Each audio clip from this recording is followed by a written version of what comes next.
इंसान में टैलेंट होना चाहिए, लेकिन उसमें इस तरह का ईगो नहीं होना चाहिए। और कितना टाइम लगेगा बेटा? बस हो गया है मौसी, थोड़ा और। लगता है इसे बनाना ही नहीं आता, इसलिए देर लग रही है। हाँ। अच्छा ये बताइए, आपका पोता कहाँ है? कहीं काम पर गया है, आता ही होगा। हाँ मौसी बताइए कैसी है? शक्ल तो उनके जैसी नहीं है, लगता है तुमने किसी और को बना दिया। ये आपके ही पति हैं। 15 साल पुरानी फोटो है ये उनकी, शायद इसीलिए आप इन्हें पहचान नहीं पा रही हैं। ध्यान से देखिए, है ना? बड़े हो गए होंगे। हाँ, अगर आप कहिए तो और जवान बना दूं। यही रुकना, कुछ खाने के लिए लाती हूँ। हाँ। लकी आखिर तुम कर क्या रहे हो? तुमने देखा नहीं क्या? हाँ, कैसी अजीब अजीब हरकतें करते हो। क्यों? मैं तो आर्ट बना रहा हूँ ना। अरे वो नहीं, पेंसिल कान में घुमाते रहते हो। पेंसिल से भी प्रॉब्लम है इन्हें। अरे यार, कान में खुजली हो रही थी इसीलिए मैंने डाला था इसे। इस पेंसिल से तुम स्केच बनाते हो, तुम्हें इसकी इज्जत करनी चाहिए, रिस्पेक्ट करनी चाहिए। तुम्हें इसकी इज्जत करनी चाहिए कि नहीं? इसमें कोई... अगर तुम मेरे आर्ट वर्क के बारे में बात करोगी तो मुझे समझ में आएगा। अब तुम ये कहो कि पेंसिल, कैनवस, ब्रश, इन सब की इंसानों की तरह इज्जत करो, तो ये मुझसे नहीं होने वाला है। अच्छा सुनो, फॉर एग्जाम्पल तुम्हारे हाथ में ये जो किताब है, ये सिर्फ किताब है ना। अब तुम इसे भगवान समझो तो गलत है ना ये। Of course not. देखो, किताबों से हम काफी कुछ सीख सकते हैं। किताबें लाइफ बनाती हैं और बिगाड़ती भी है। नहीं, मैं भी तो देखूं इस किताब में कहाँ लिखी है इस तरह की बातें। क्या कर रहे हो? थूक क्यों लगा रहे हो पेज पे? थूक लगाए बगैर पेज को कैसे पलटेंगे? मुझे यही करना आता है और सब लोग यही करते हैं। सच कहूं तो मेरे पिताजी ने ऐसा किया होगा, मेरे पिताजी के पिताजी ने ऐसा किया होगा, उनके भी पिताजी ने ऐसा ही किया होगा। अगर मैं आज इस तरह से कर रहा हूँ तो कल को जो मेरा बच्चा पैदा होगा वो भी थूक लगा के इसी तरह से किताबें पलटेगा। हाँ, समझ गई। मेरे समझाने का कोई फायदा नहीं। तुम्हारे सामने ना किसी की कुछ भी नहीं चलने वाली। जो करना है तो अब तुम्हें थूक लगाने से कोई प्रॉब्लम नहीं है ना? बस हो गया ना। ये लो, ये बताओ थूक लगाने से प्रॉब्लम क्या है? नहीं, इस थूक से प्रॉब्लम क्या है? नहीं बताओ ना क्या प्रॉब्लम है, बताओ बताओ।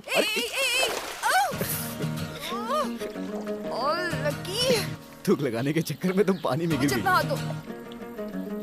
1 मिनट दे रहा हूँ। जल्दी 1 मिनट दे रहा हूँ, रुको।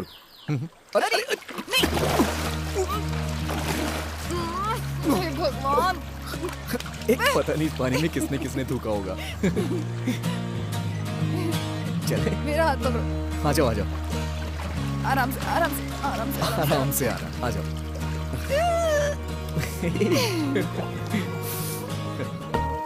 एक बार मैंने ऐसे ही सड़क पर छोटे छोटे बच्चों के साथ कोलकाता की सड़कों पर बहुत एंजॉय किया था। मेरे बचपन की कुछ प्यारी यादें हैं, बहुत मिस करती हूँ। लगता था जिंदगी की गाड़ी कहीं रुक गई, वो अचानक से फिर से चल पड़ी है। Thank you. वेलकम।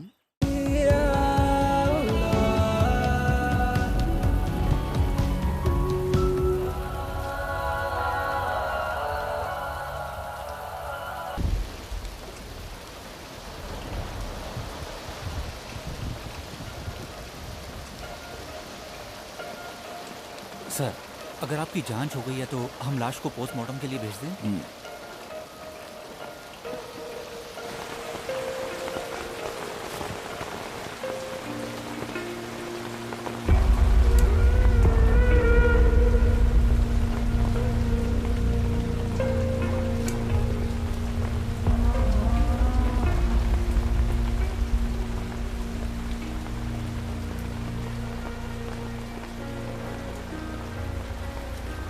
सर, ये मार्टिन और सलोमी हैं, इस घर के नौकर।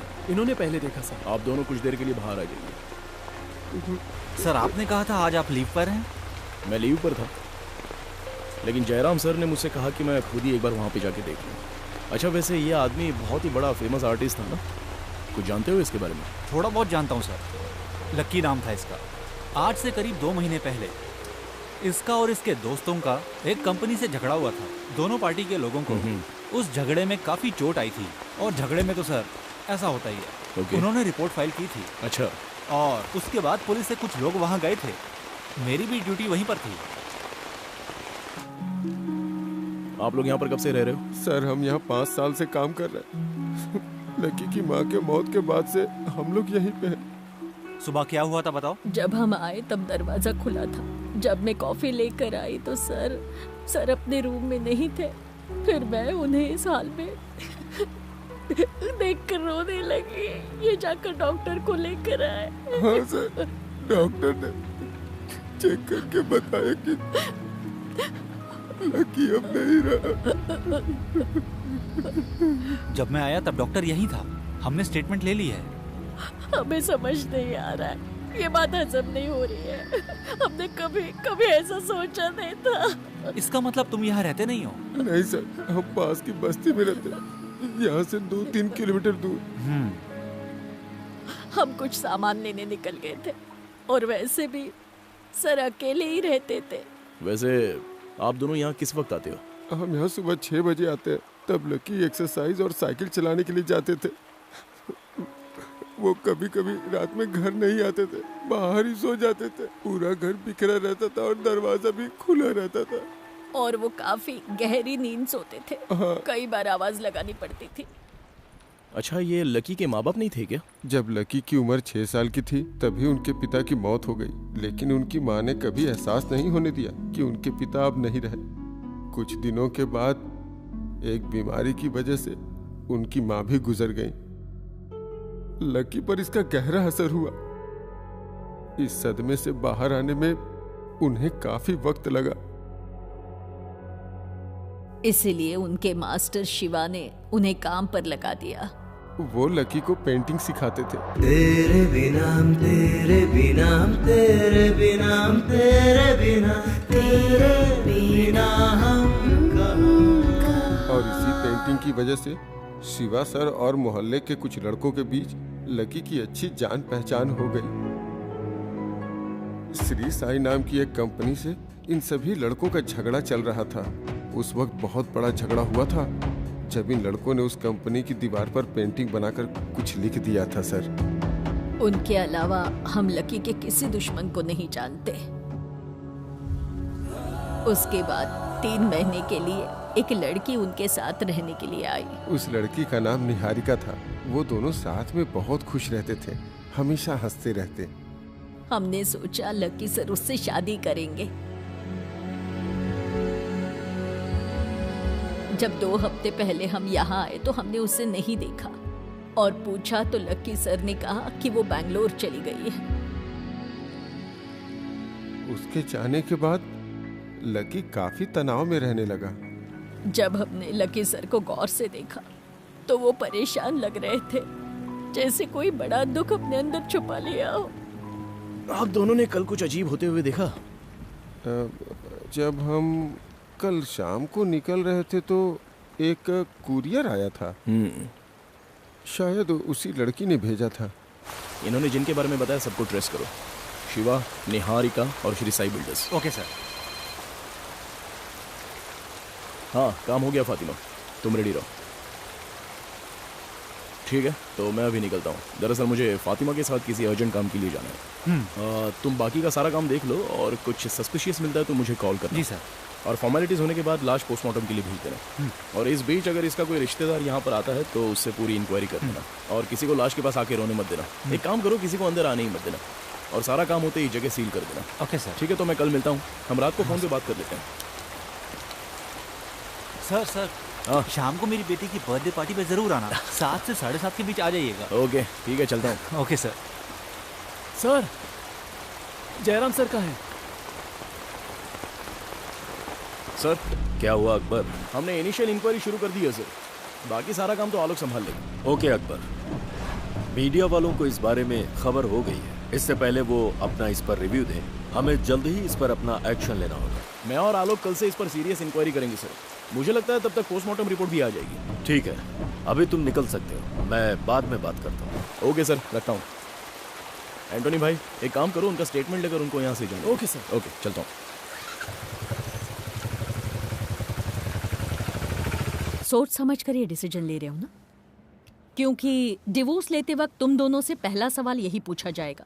अगर कुछ चांस है तो हम आपस में बात करके सेटल कर लेंगे, पर तुम्हारे साथ तो ऐसी कोई बात है नहीं। एक बार फिर से सोच लो। ठीक है, अगर तुम नहीं चाहते तो मुझे कोई प्रॉब्लम नहीं है। नहीं मैडम, हमने डिसाइड कर लिया है। हम दोनों हमेशा अच्छे दोस्त बनकर रहेंगे। हमारे बीच कोई प्रॉब्लम नहीं होगी। डिवोर्स के बाद भी हमारी दोस्ती जारी रहेगी। फातिमा, फातिमा तुम्हें कुछ नहीं कहना है? मैंने पहले ही कहा था, the decision is yours. Advocate की हैसियत से मैं समझा रही थी, पर एज ए गुड फ्रेंड अब डिवोर्स लेना बिल्कुल ठीक नहीं रहेगा।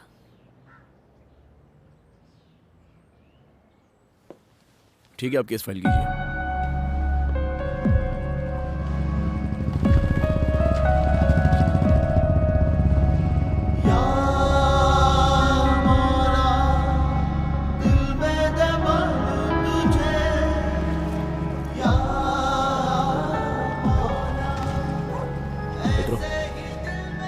फातिमा, मुझे आने में देर हो जाएगी, तुम खाना खा के सो जाना।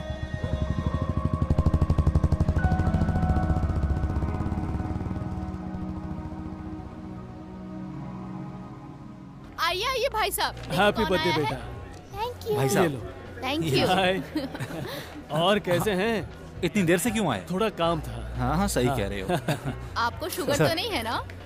मुझे तो नहीं है, पर अकबर को जरूर होगी। ये दिखता जवान है पर बुढ़ा हो गया है। फातिमा इनकी अच्छे से खबर लेगी। पापा के पास जाओ। पापा, हाँ मुझे बेटा, 2 चॉकलेट दो चाहिए। क्यों 4 मिलेंगे आपको। बच्चे ही हमारी जिंदगी में बदलाव लाते हैं। अगर इन्होंने इस बच्ची को अडॉप्ट नहीं किया होता तो ये लोग आज तक डिप्रेशन की वजह से हॉस्पिटल्स के ही चक्कर लगाते रह जाते। जिंदगी में सिर्फ खून का रिश्ता मायने नहीं रखता। ये तीनों उसके एग्जाम्पल हैं। रिश्ते बनाने के लिए दिल में जगह होनी चाहिए। अपने खुद के बच्चे तो सभी को प्यारे लगते हैं सर।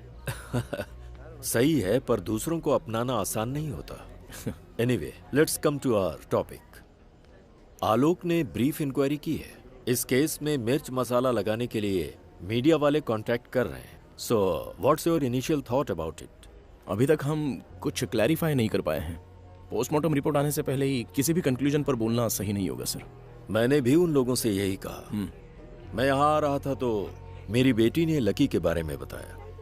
वो उसके एग्जीबिशन में वॉलंटियर थी। एग्जीबिशन में लकी ने कमाल का इंस्टॉलेशन किया था, लेकिन मुझे वहां पर शहर का कोई भी ऐसा शख्स नहीं दिखा जो थोड़ा बहुत नामचीन हो। लगता है उसकी लाइफस्टाइल कुछ अलग थी। जी हाँ सर, जब वहां पर नौकरों से पूछा तो उन्होंने भी यही कहा। सबसे पहले ये खबर जिसे मिली और जिसने मुझे इन्फॉर्म किया वो मनोज है। कुछ दिन पहले लकी से मैं एक शादी के फंक्शन में मिला था। वहाँ उसके साथ एक लड़की भी थी। मुझे उनके रिलेशनशिप के बारे में कुछ नहीं पता नहीं किस कारण उसने जेपी सर से झगड़ा किया। मुझे बस यही पता है।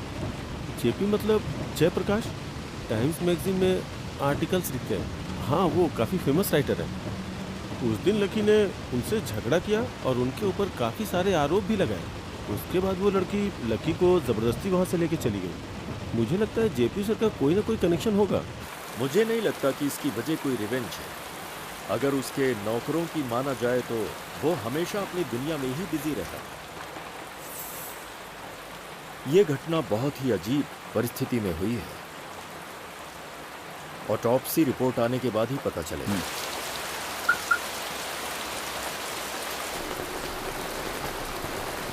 आओ बैठो। क्या sir? Just get inside. Sir,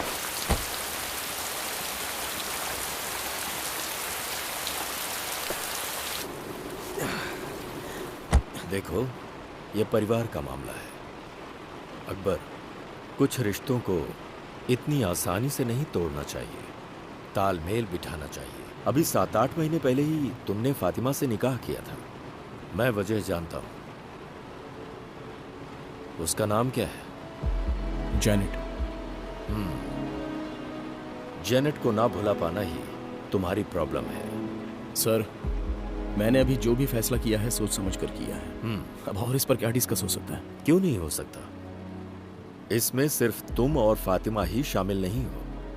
department के काफी सारे लोग इस शादी का हिस्सा थे। तुम ये कैसे भूल सकते हो? ऐसा नहीं कि मुझे याद नहीं है सर। ये निकाह ही सबसे बड़ी गलती थी। ये सिर्फ फातिमा की या मैडम की या मेरी बात नहीं है। खुद को इस रिश्ते में बांध कर रखना ही मेरी बहुत बड़ी गलती थी। अब आप ही बताइए सर कि सही क्या है और गलत क्या है। ठीक है, जैसी तुम्हारी मर्जी। ऐसा कोई नहीं है जिससे गलती ना हुई हो। बहुत से महान लोगों ने गलतियां की हैं, पर जिंदगी चलती रहनी चाहिए। सर, टू बी ऑनेस्ट, सिर्फ जैनेट को भूल जाना ही सॉल्यूशन नहीं है। मैं अभी भी ये बात समझ नहीं पा रहा हूं कि मैं जैनेट से अलग क्यों हुआ। ये सब सोच के बहुत दर्द होता है। जब आप लोगों ने इतना समझाया तो मुझे ऐसा लगा कि फातिमा इस सब के लिए मान जाएगी। फातिमा मेरी प्रॉब्लम का सॉल्यूशन नहीं थी, बल्कि वो तो सबसे बड़ी प्रॉब्लम थी sir. I need to set her free. She deserves a better life. शायद हम अच्छे कपल्स नहीं बन सके, लेकिन अच्छे दोस्त तो बनकर रह सकते हैं ना सर। My foot. अच्छी दोस्त प्यार के आगे ज्यादा दिनों तक नहीं टिकती है। सुनो, जब तुम मेरी उम्र के होगे ना, तब भले ही ये जवानी का जोश ना हो, पर तुम्हें एक दोस्त की जरूरत पड़ेगी जो तुम्हारे सुख दुख शेयर करे। इसीलिए Fatima is your best choice. Got it? वक्त के साथ तुम जैनेट को भूल जाओगे। इस बारे में ध्यान से सोचना। Good night sir.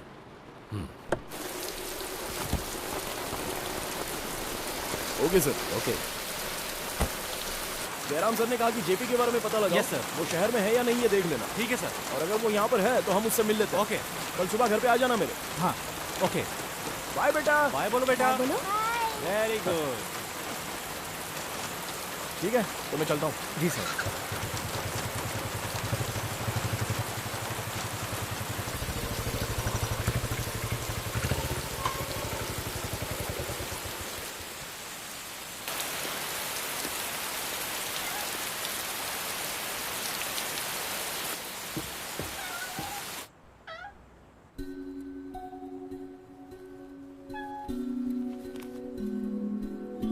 नजरों ने तेरी मेरे दिल को छुआ, चुपके चुपके से अकबर। कब ये प्यार हुआ।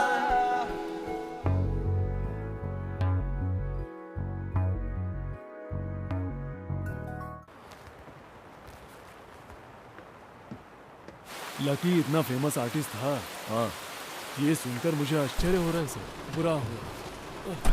सर, जेपी ने आज 3 बजे के बाद हमें मिलने के लिए कहा है। एक बार वापस लकी के घर चलते हैं। ओके। एंटोनी भाई, हाँ। आप सुदेश को फोन करो और उससे चाबी और फाइल वहीं पर मंगवा। हाँ। और उससे ऑटोप्सी रिपोर्ट के बारे में पूछकर मुझे बता। जी। एंटोनी भाई सर। पोस्टमार्टम रिपोर्ट का क्या हुआ? सर अभी तक आई नहीं है। दोपहर तक सूरज लेकर आ जाएगा सर। सर, यहाँ 4 लोगों के फिंगरप्रिंट्स मिले हैं और इनमें से 3 मैच हो गए हैं। लकी, मार्टिन और सलोमी। और ये चौथा एक औरत का है।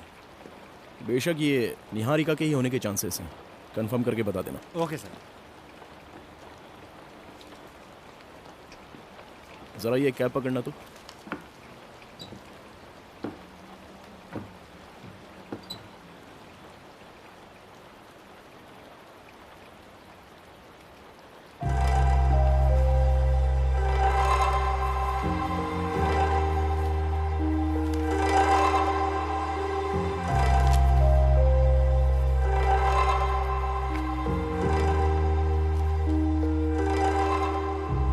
आलोक। हाँ सर। मुझे लगता है ये उसकी डायरी है। मार्टिन के जाते वक्त ये कुरियर से आई थी। एक काम करो, इसे पैक करके रख दो और इस फाइल में केस की सारी डिटेल्स हैं। हाँ ठीक है ठीक है सर। ऑफिस से फ़ोन है। जयराम सर ने सबको 12 बजे के बाद ऑफिस में बुलाया है सर, क्योंकि पोस्टमार्टम सर्जन वहीं आ रही है सर। अभी टाइम कितना हुआ है? अभी 11 बजे हैं सर। उनको बोल दो हम आ रहे हैं। हाँ सर। हेलो। अच्छा आलोक। हाँ सर। तुमने कहा था कि तुम्हारी मौजूदगी में लकी के साथ कुछ घटना हुई थी। क्या हुआ था बताओ। सर, मुझे लगता है वो जरूर किसी फ्रॉड बाबा का केस रहा होगा। हाँ। कुछ लोगों ने उसे मारा था और उसे नंगा करके उसकी फोटो दीवारों पर चिपका दी थी उन्होंने, और उसके आदमियों को ये चीज बुरी लगी। अच्छा ऐसा। और उन्होंने प्रॉब्लम खड़ी कर दी। हाँ सही है। और फिर उसके बाद कुछ नहीं हुआ क्या? उन दोनों ग्रुप में झगड़ा हुआ था और कुछ लोग घायल भी हुए थे। आपने कुछ कहा क्या? हाँ सर, उसके बाद वो कपड़े पहन के भाग गया था। चलो अच्छा है, लाओ मेरी कैब दे दो। सर।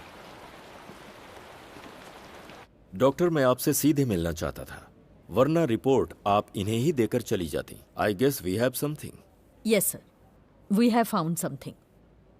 उसकी मौत जहर से हुई है और जहर मुंह से शरीर में गया है। हम जहर की पहचान तो नहीं कर पाए हैं, लेकिन it looks like a slow poison. Slow मतलब ये नहीं कि इसमें वक्त लगे, इट्स लाइक अ सेडेशन। इससे मौत होते वक्त इंसान को तकलीफ नहीं होती। इससे बिल्कुल स्मूथ और एफर्टलेस और पेनलेस डेथ होती है। 99% ये सुसाइड केस है, ऐसा मेरा कंक्लूजन है। जितना आपने बताया उतना ही मान लेना ठीक है डॉक्टर? नहीं, और भी कोई कंक्लूजन हो सकता है। Lucky was in his last days. उसकी जिंदगी में सिर्फ 2 या 3 महीने ही बचे थे। उसके दिमाग में ओवर मैच्योर्ड मैलिग्नेंसी थी sir. Are you by any chance suspecting brain cancer? Yes. मुझे जो समझ में आया उसके जीने के चांसेस बस कुछ ही हफ्ते थे। जल्द ही उसकी नेचुरल और दर्दनाक मौत होने वाली थी। यानी मौत के डर से सुसाइड की पॉसिबिलिटीज हैं। सो आई थिंक दैट्स इट। यही बात मीडिया को बताइएगा। क्या कहते हो अकबर? उसके बारे में उसके घर के नौकरों की तो बहुत ही अच्छी राय सुनने को मिली मुझे। अगर सच कहूं तो ऐसे इंसान ने बीमारी के खौफ में ऐसा कदम उठा लिया, ये बात कुछ हजम नहीं हो रही है। मेंटली डिप्रेस्ड पेशेंट ही ऐसा कदम उठाते हैं मिस्टर अकबर। उसके पास्ट लाइफ को प्रेजेंट से कंपेयर करना ठीक नहीं है। If you guys have nothing else, shall I move? Yes doctor. Sir, here is the report. Thank you doctor. Doctor 1 second. Lucky के शरीर पर किसी भी टाइप का कोई जख्म या फिर इंजरीज के कोई निशान थे? Nothing relevant. ज्यादा नहीं, पर बॉडी में 2-3 जगह इंजरीज जरूर थी, पर कहीं भी कोई भी बड़ी इंजरी तो नहीं थी। सिर्फ कुछ खरोंचें थी, वो भी काफी पुरानी लग रही थी। Okay doctor, thank you.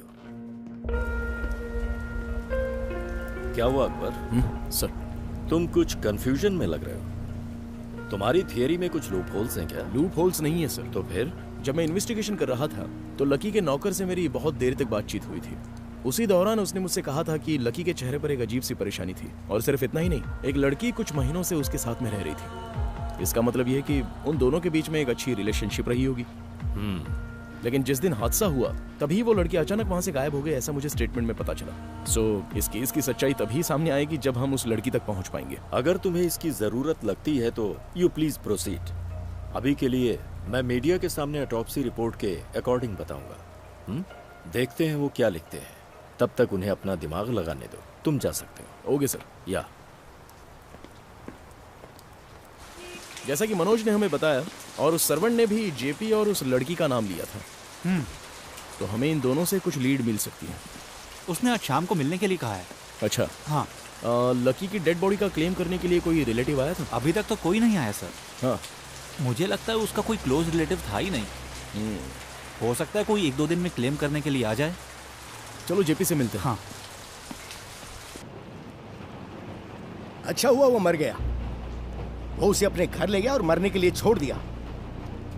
वही मेरी बेटी की मौत का जिम्मेदार है। उसने आत्महत्या कर ली, यही सच्चाई है। लकी के साथ रहने वाली निहारिका की आप बात कर रहे हैं? उसने आत्महत्या की थी।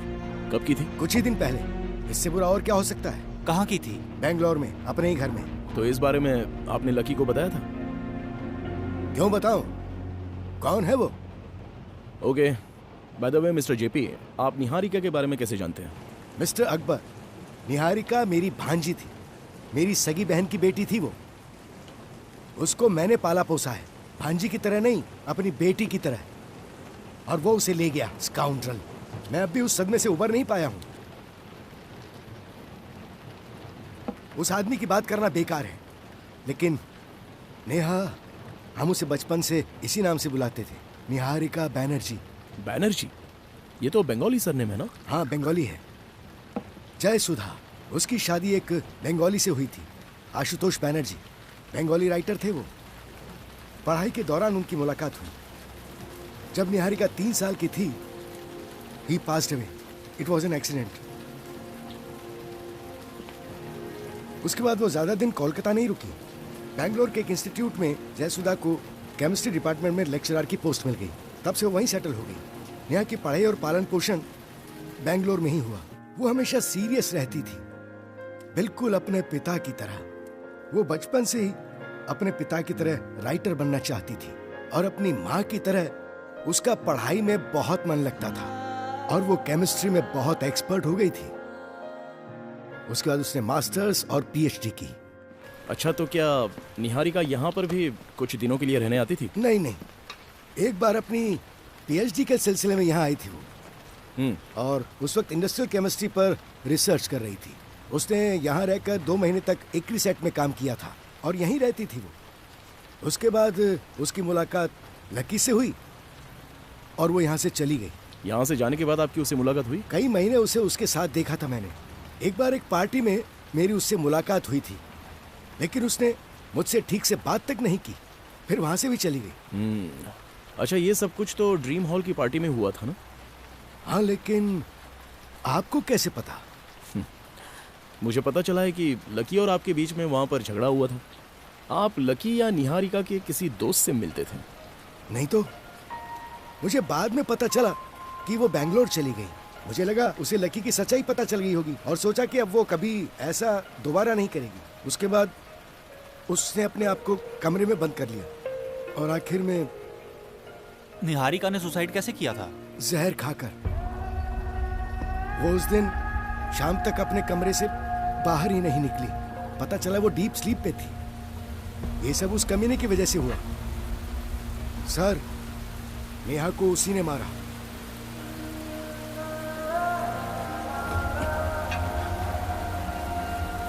Relax JP, I am sorry for your loss. ये सब कुछ तो एक बुरे सपने जैसा था, पर हमें सच्चाई को मानना ही पड़ेगा।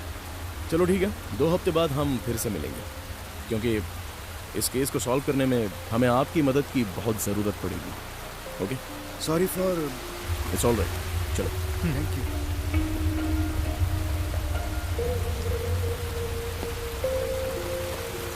अच्छा सुनो सर, इनसे निहारिका के बैंगलोर का एड्रेस ले लेना। बैंगलोर का? हाँ।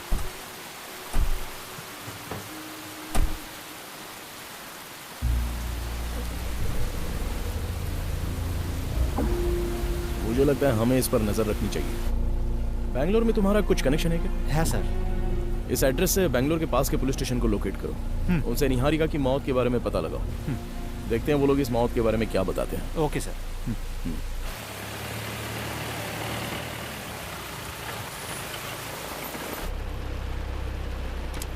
हाँ सर, ये रही वो डायरी।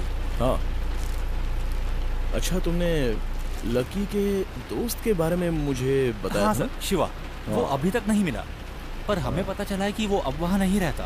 हाँ, अच्छा वो construction company Shri Sai builders. हाँ, अगर उस कंपनी का कोई बंदा तुमसे मिलता है तो उनसे अगले हफ्ते की अपॉइंटमेंट ले लेना, लेकिन साफ साफ उन्हें कुछ भी मत बताना। जी सर। ठीक है, तो तुम निकलो। ओके सर, हम कल मिलते हैं।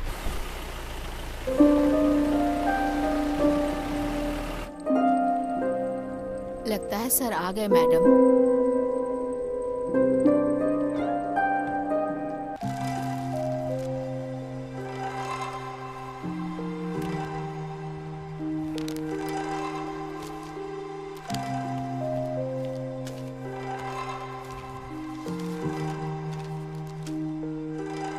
लकी, मुझे पता है तुम वहाँ काफ़ी परेशान हो। यहाँ मैं तुमसे 100 गुना ज़्यादा परेशान हूँ।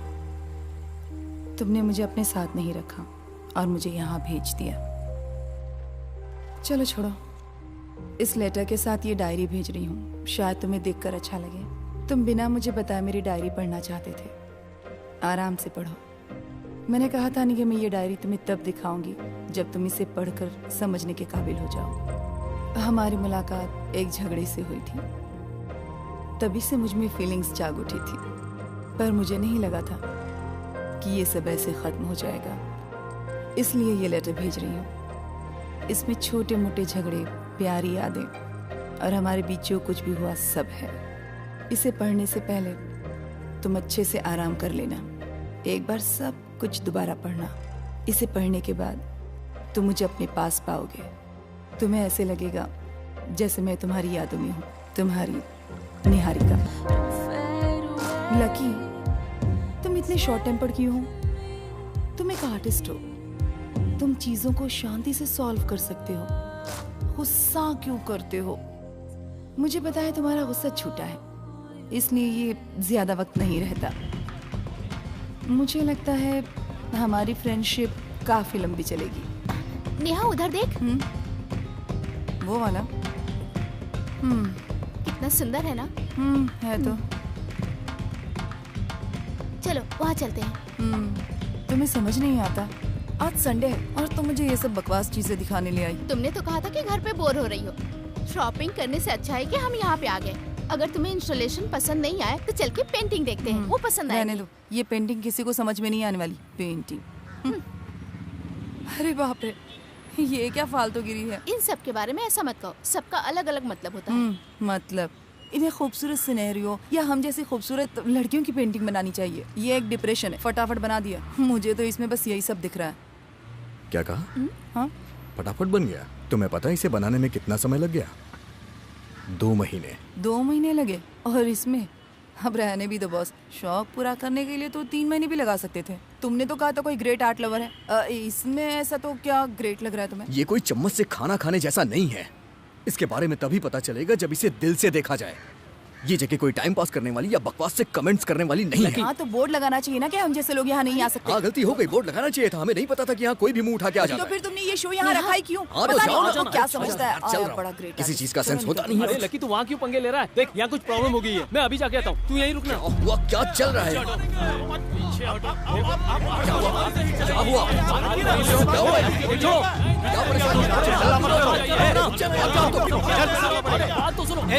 तुम यहाँ पे आओ, मेरे साथ आओ, चलो पीछे आओ। मैं हूं ना संभालने के लिए, तुम जरा भी चिंता मत करो, शांत खड़े रहो। ए, तुम प्लीज पीछे हो जाओ और शांत रहो, प्लीज। नेहा इधर आओ। क्या है? तुमने उसे बकवास कहा था ना, यहाँ के देखो उसे कैसा लग रहा है।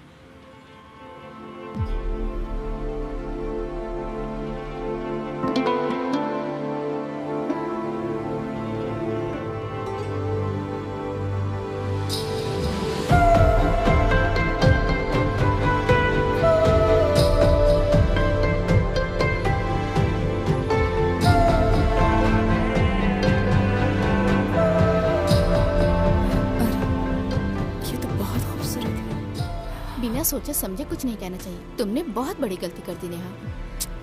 मीना, तुमने देखा ना वो कितना घमंडी और गुस्से वाला है। उसे अपने टैलेंट पे ना कुछ ज्यादा ही घमंड है। अच्छा, तुम हार्ड वर्क करके रिसर्च मटेरियल तैयार करो और अपने प्रोफेसर को दिखाओ और वो कह दें कि ये सब बकवास है, तो तुम्हें कैसा लगेगा? सच बताना। ऐसा लगेगा जैसे मुझे मार डाला। सही कहा, उसे भी ऐसा ही लगा होगा। सॉरी बोलना होगा ना? हाँ, बोलना तो चाहिए, पर इस बार तुम उसके पास गई ना तो तुम्हें थप्पड़ मारेगा, तो मत जाना, समझ गई ना? हेलो, ए नेहा, हमें निकलना है, मेरी ट्रेन छूट जाएगी। सुनो, हम ना अगले हफ्ते मिलते हैं। अगर मैं उसे सॉरी नहीं बोलूंगी ना तो मुझे चैन नहीं मिलेगा। हम अगले हफ्ते मिलते हैं। ओके, बाय, पक्का, बाय बाय। हमें उन्हें इतनी आसानी से नहीं छोड़ना चाहिए था। तुम लोगों ने मुझे सपोर्ट क्यों नहीं किया? तुम कभी भी कुछ बात करते हैं। ऐसा करके क्या फायदा? अरे लकी, अच्छा ठीक है, मैं निकलता हूँ। अरे हटना यार। Excuse me. सुनो, क्या चाहिए तुम्हें अभी? शांत हो जाओ। देखो, मैंने बिना समझे और बिना सोचे तुम्हारी पेंटिंग पर कमेंट किया, तो मुझे पता है तुम्हें गुस्सा आ सकता है। So really sorry. बहुत गुस्सा आता है मुझे। हाँ, देखो, तुमने बिल्कुल सही कहा था कि मुझे आर्ट के बारे में बिल्कुल भी नॉलेज नहीं है। वो मेरी फ्रेंड थी ना, वही मुझे लेकर आई थी। वो चली गई, वरना उसकी ट्रेन मिस हो जाती। मैं सच कह रही हूँ, फिर से कभी ऐसा नहीं कहूँगी। पक्का? हाँ। तुम दोबारा आर्ट एग्जीबिशन में नहीं जाओगी। हाँ। और अगर गई भी तो फालतू के कमेंट्स नहीं करोगी। हाँ। अगर तुम इसके लिए तैयार हो तो मैं कॉफी के लिए तैयार हूँ। हाँ, ओके। मेरा नाम निहारिका है। क्लोज फ्रेंड्स मुझे नेहा कहते हैं। मैं यहाँ यूनिवर्सिटी में रिसर्च के काम से आई हूँ। लकी, जितने भी करीबी हैं सब मुझे इसी नाम से बुलाते हैं। मैं यहीं रहता हूँ। काम तो जान ही गई हो। जो मैंने कहा उसके लिए मैं फिर से सॉरी कहूँगी। हाँ, मैंने उसे जब ध्यान से देखा तब समझ में आया कितनी मेहनत का काम है ये। चलो, माफ किया। उसमें कोई गलती ही नहीं थी। हम सब एक जैसे होते हैं। जो पसंद नहीं आता उसकी बुराई करते हैं। पीठ पीछे बुराई करना हमारी आदत हो गई है। देखो, मुझे लगता है कि तुम एक आर्टिस्ट हो। तुम्हें इस तरह की बातें सुनने के लिए आदत होनी चाहिए। I mean, लोग क्रिटिसाइज तो करेंगे ही ना, मतलब सबको ये अच्छा नहीं लगता। ये बातें मेरे लेवल की नहीं है। मैं बिल्कुल साधारण हूँ, लोकल। पहले जैसा तुमने कहा मैं वैसा ही हूँ। इसलिए मुझे गुस्सा जल्दी आता है। बहुत से लोग मेरे जैसे हैं, उनका गुस्सा जल्दी शांत नहीं होता है, पर मेरा हो जाता है। और यही उनमें और मुझ में डिफरेंस है कि मुझे गुस्सा ज्यादा आता है। इसलिए मैं तुमसे माफी मांगता हूँ। ज्यादा नहीं, बहुत ज्यादा गुस्सा आता है।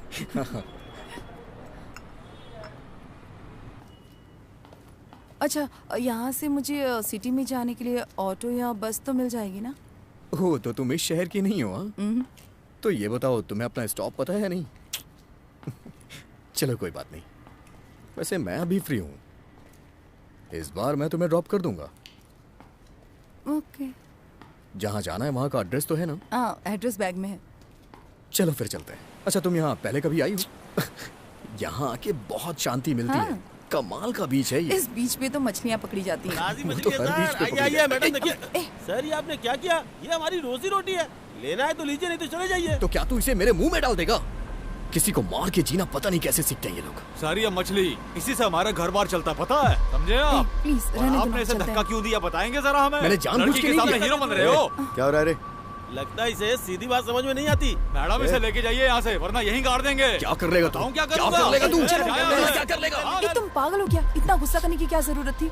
अच्छा, तुमने देखा नहीं वो मछली मेरे मुंह में घुसाया जा रहा था? तो तुमने नहीं देखा वो कितने सारे लोग थे? तुम्हें वहाँ ये सब करने की कोई जरूरत नहीं थी। अगर मैंने ऐसा किया तो फिर वो क्या कर रहा था? अरे तुम अपनी बात करो ना। बैठो।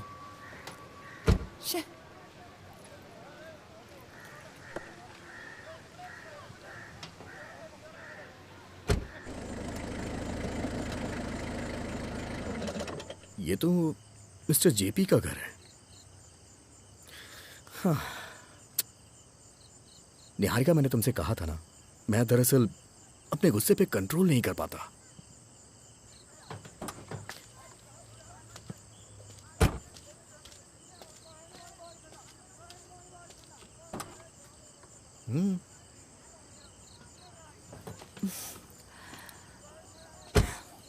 अब जाऊं? Okay, bye. ओके। नेहा, ये बैंगलोर नहीं है। यहाँ इस शहर में ये सब नहीं चलता है। ये कोई धर्मशाला नहीं है जहाँ तुम अपनी मर्जी से आ जा सकती हो। ये मेरा पर्सनल मामला है। मैं तुम्हारे मामले में दखल नहीं दूंगा, पर जब तक तुम इस घर में हो तब तक तुम मेरी जिम्मेदारी हो। ऐसा ही चलता रहा तो मुझे तुम्हारी मॉम से बात करनी पड़ेगी। मुझे भी मॉम से बहुत सारी बातें करनी है, पता है आपको। बिना मतलब बात को बढ़ाइए मत। आपको पता है ना, मैं सारी बातों को भुलाकर यहाँ पर रहने आई हूँ, वो भी मॉम के कहने पर। जैसी अच्छी जगह मिल जाएगी मैं तुरंत यहाँ से चली जाऊंगी। तब तक मेरे मामलों में बीच में मत आइए। नेहा, से चिल्लाते कितना है।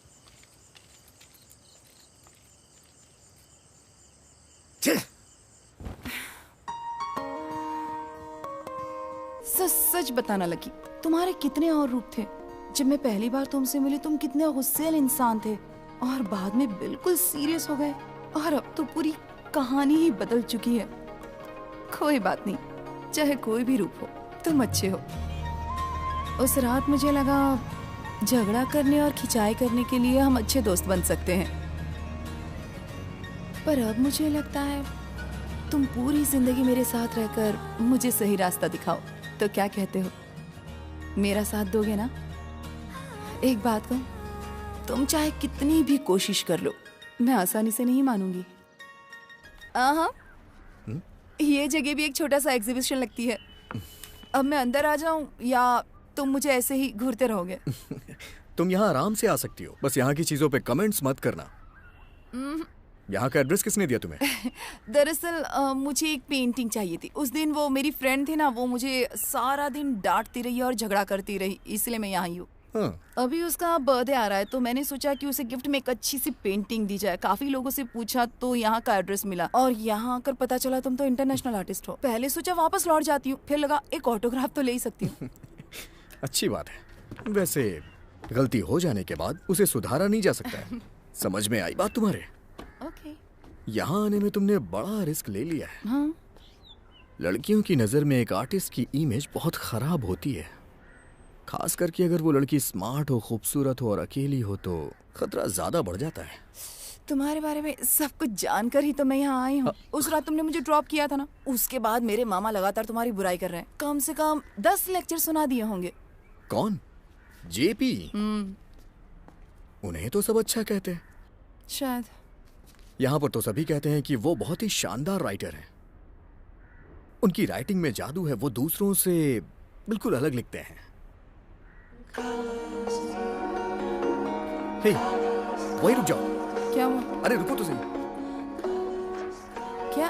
अब एक मिनट। क्या बात है? अभी तो मैंने शुरुआत की है यार। ओके। यहीं रुकना, यहीं खड़ी रहना, बस ऐसे ही। हाँ,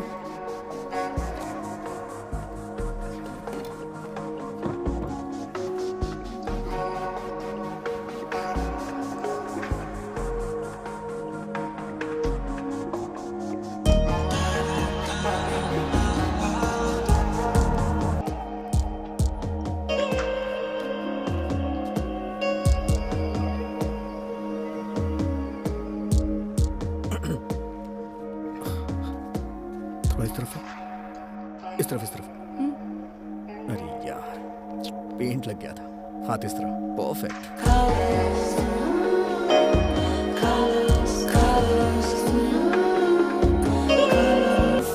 लकी अब बहुत हो चुका। हाँ बस हो ही गया है। मैं एक जगह खड़ी नहीं रह हो गया सकती। है, फाइनल टच दे रहा हूँ। अरे नहीं, ये आंखों में आंसू क्यों बनाए? तुम रो नहीं रही थी क्या? नहीं तो मैं कहाँ रो रही थी, मैं तो हंस रही थी ना। तुम सिर्फ मेरे सामने हंसने का दिखावा कर रही थी, मैं अच्छी तरह से जानता हूँ। ये तुम क्या कह रहे हो लकी? ये आर्ट कोई बच्चों की ड्राइंग नहीं है जो देखा और रंग भर दिया। मैं देखता नहीं बल्कि इमेजिन करता हूँ कि उसके पीछे क्या है। तुम्हारे चेहरे पे स्माइल के साथ साथ आंसुओं को भी देख लिया। तुम कुछ तो सोच के परेशान हो और वो परेशानी दिखाना नहीं चाहती। कोई परेशान होता है तो चेहरे का रंग बदल जाता है और वही तुम्हारे साथ भी हो रहा है। जैसे अभी तुम्हारे चेहरे का रंग गुलाबी हो गया है और फिर बाद में लाल हो जाएगा, जबकि इसका असर तुम्हारी आंखों पे बिल्कुल भी नहीं पड़ रहा। तुम्हारा चेहरा कुछ और कह रहा है, लेकिन पता नहीं क्यों मुझे ऐसा लग रहा है कि तुम्हारी आंखें कुछ और कहना चाहती हैं। तुम अपने आंसुओं को गिरने से बचाने की कोशिश कर रही हो, लेकिन एक आर्टिस्ट सब कुछ देख लेता है। इसी को तो एक आर्टिस्ट की इमेजिनेशन कहते हैं। एक आर्टिस्ट से अपनी फीलिंग्स कोई नहीं छुपा सकता है। तो क्या कहती हो तुम? मैंने सही कहा ना? तुम भी तो कुछ ऐसा ही कर रही थी। क्यों अपनी फीलिंग्स मुझसे छुपाने की कोशिश? लेकिन मैंने तुम्हारी आंखों को देख के तुम्हारी फीलिंग्स समझ ली थी। सच कह रहा हूं ना? ये तस्वीर ही तुम्हारी सच्चाई है ना?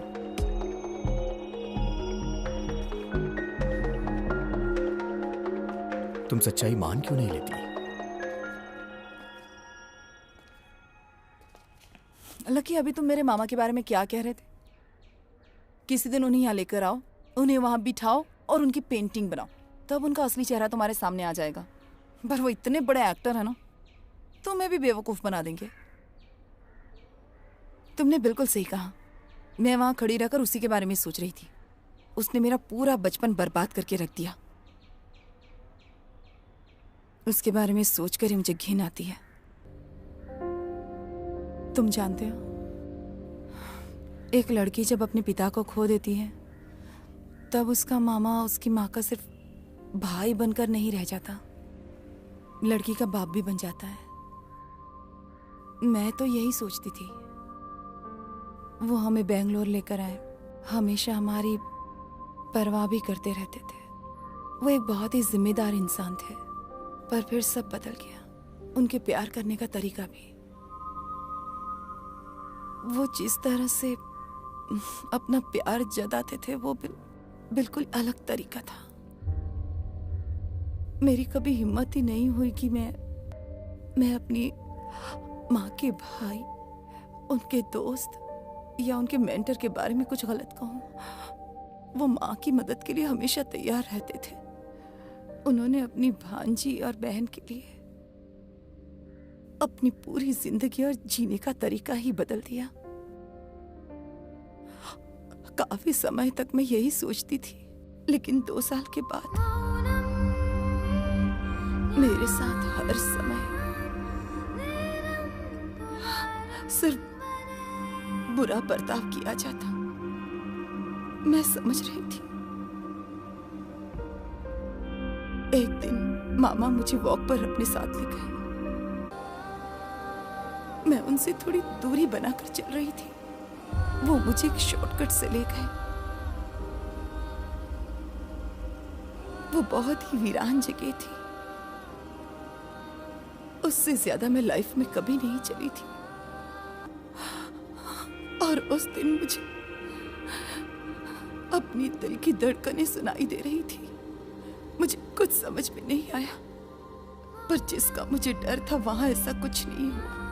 वो अपने घुटनों के बल बैठ गए और जो गलतियां उन्होंने की थी उसकी मुझसे माफी मांगने लगे। उन्होंने मुझसे रिक्वेस्ट की कि मैं इस बारे में अपनी मॉम को ना बताऊं। लकी, उस पल में मैं बहुत कंफ्यूज हो गई थी और डिस्टर्ब भी थी। उन्होंने उस दिन मुझसे कुछ भी नहीं कहा। मैं इसके बारे में मॉम को सब बताने वाली थी, पर फिर मैंने सोचा वो मुझे इतनी दूर यहाँ लाए और अपने घुटनों के बल गिरकर मुझसे इस तरह माफी मांग रहे हैं। इसलिए मैंने उनसे किया वादा आज तक कभी नहीं तोड़ा।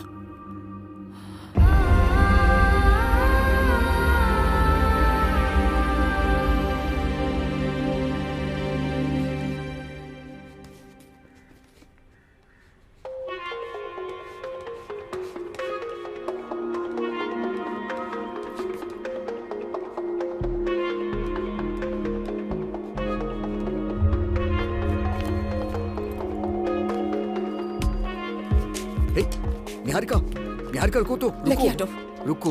मुझे जाना है। तुम चली जाना, लेकिन एक बार मेरे साथ अंदर चलो। मैं वहाँ क्या करूंगी? तुम्हें मेरी फीलिंग से कोई मतलब है क्या? मैंने यहाँ आने के लिए कितनी मुसीबतें झेली हैं। तुम नहीं जानते कि मैंने ये सारी बातें सिर्फ और सिर्फ तुमसे ही क्यों शेयर की हैं। मुझे इन सब बारे में नहीं पता है, लेकिन एक बार तुम मेरे साथ अंदर चलो। आओ लकी, छोड़ो मुझे। आओ तो सही। छोड़ो लकी। आओ ना। अरे देखो, तुमने अपने बारे में जो भी बताया उस बारे में मुझे नहीं पता कि मैं क्या कहूँ। तुम तो जानती हो कि मुझे सिर्फ एक ही भाषा आती है, ये। मैंने तुम्हारी हर बात सुनी।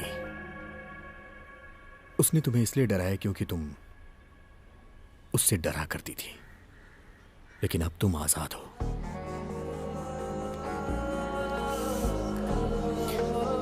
Thank you.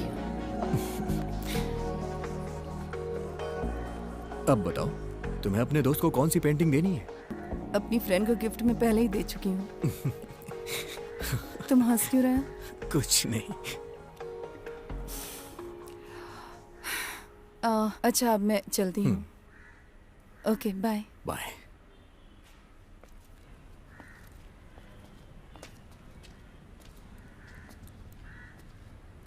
सुनो, तुम्हें अब वहां रह के परेशान होने की जरूरत नहीं है। तुम कभी भी अपना बैग लेकर यहाँ आ सकती हो। यहाँ के कमरों में ताले लगे हुए हैं। हाँ, मैं सोचूंगी।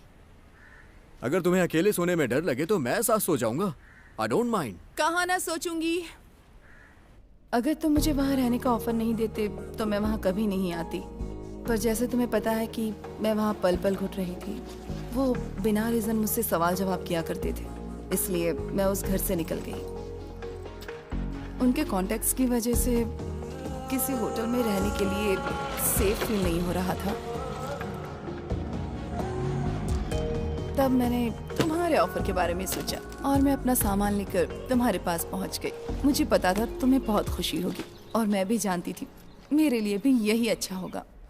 अंकल, मैंने आपको कितनी बार समझाया कि मेरे सामान इधर उधर मत रखा करिए। आपको ऐसा करने में मजा क्या आता है? मैं वापस वही रख देती कुछ हूँ नहीं बेटा। किया। आप इन्हें समझाइए, मेरे कहने पे नहीं समझते। हे, आओ ना। ये कितनी बार समझाओ, तुम्हें वापस रखो आप। मैंने क्या किया? चलो इधर ही रख देता हूँ। हाँ ठीक है। कौन है ये लड़की?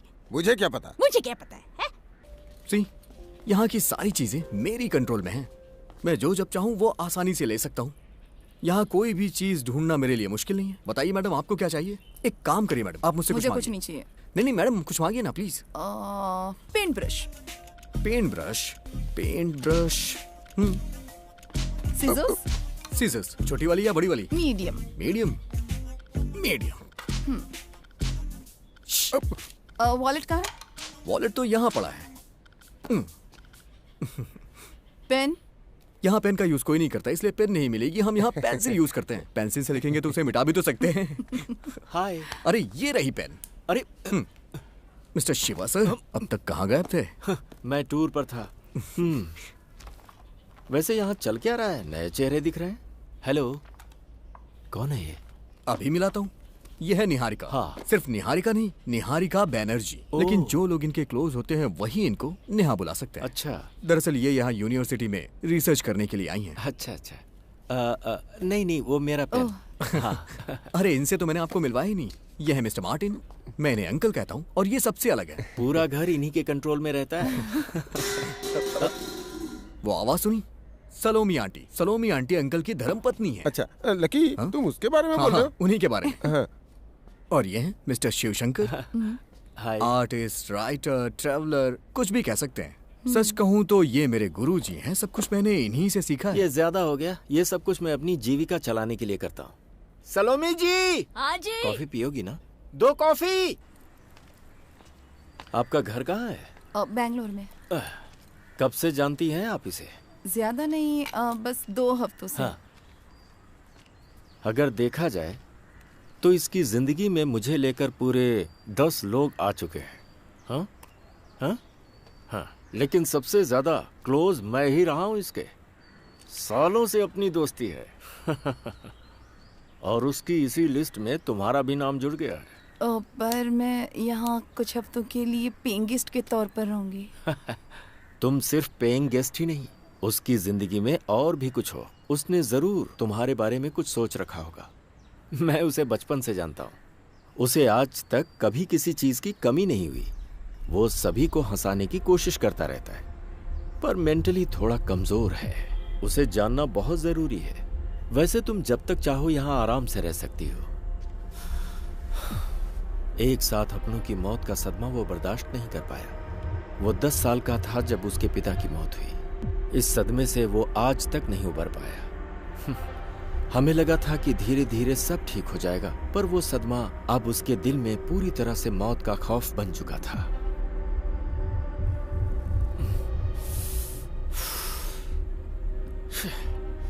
एक चींटी की मौत भी वो बर्दाश्त नहीं कर सकता था। इतना डिस्टर्ब हो गया था। उस वक्त उसे कोई भी देखता तो उसे पागल ही समझता, लेकिन इस बीच उसकी माँ ने उसे बहुत सहारा दिया। यही वो घर है जहां दोनों माँ बेटे रहते थे। धीरे धीरे इसकी हालत सुधरने भी लगी थी, लेकिन फिर अचानक 2 महीने बाद ही उसके माँ की बीमारी से मौत हो गई। अब वो एक बार फिर से बेसहारा हो चुका था। उसकी माँ की मौत उसकी जिंदगी का दूसरा बड़ा सदमा था। फिर हम उसे साइकोलॉजिस्ट के पास ले गए, काउंसलिंग करवाई और काफी दिनों तक उसकी दवाएं चलती रहीं। पर इन सदमों ने उसकी जिंदगी को बदल दिया। भले ही उसने कई सदमे झेले हों, पर उसने खुद को संभाल लिया है। आज वो अपने अतीत को भुलाकर एक बेहतरीन इंटरनेशनल आर्टिस्ट बन चुका है। आप लोग अपने डिस्कशन को 5 मिनट के लिए रोक दीजिए, क्योंकि मैं कॉफी ला रहा हूँ। कॉफी पीने के बाद आप लोग कंटिन्यू करिएगा। लीजिए कॉफी पीजिए। Coffee is caffeine, caffeine is creativity. अच्छा, ये बात किसने कही थी?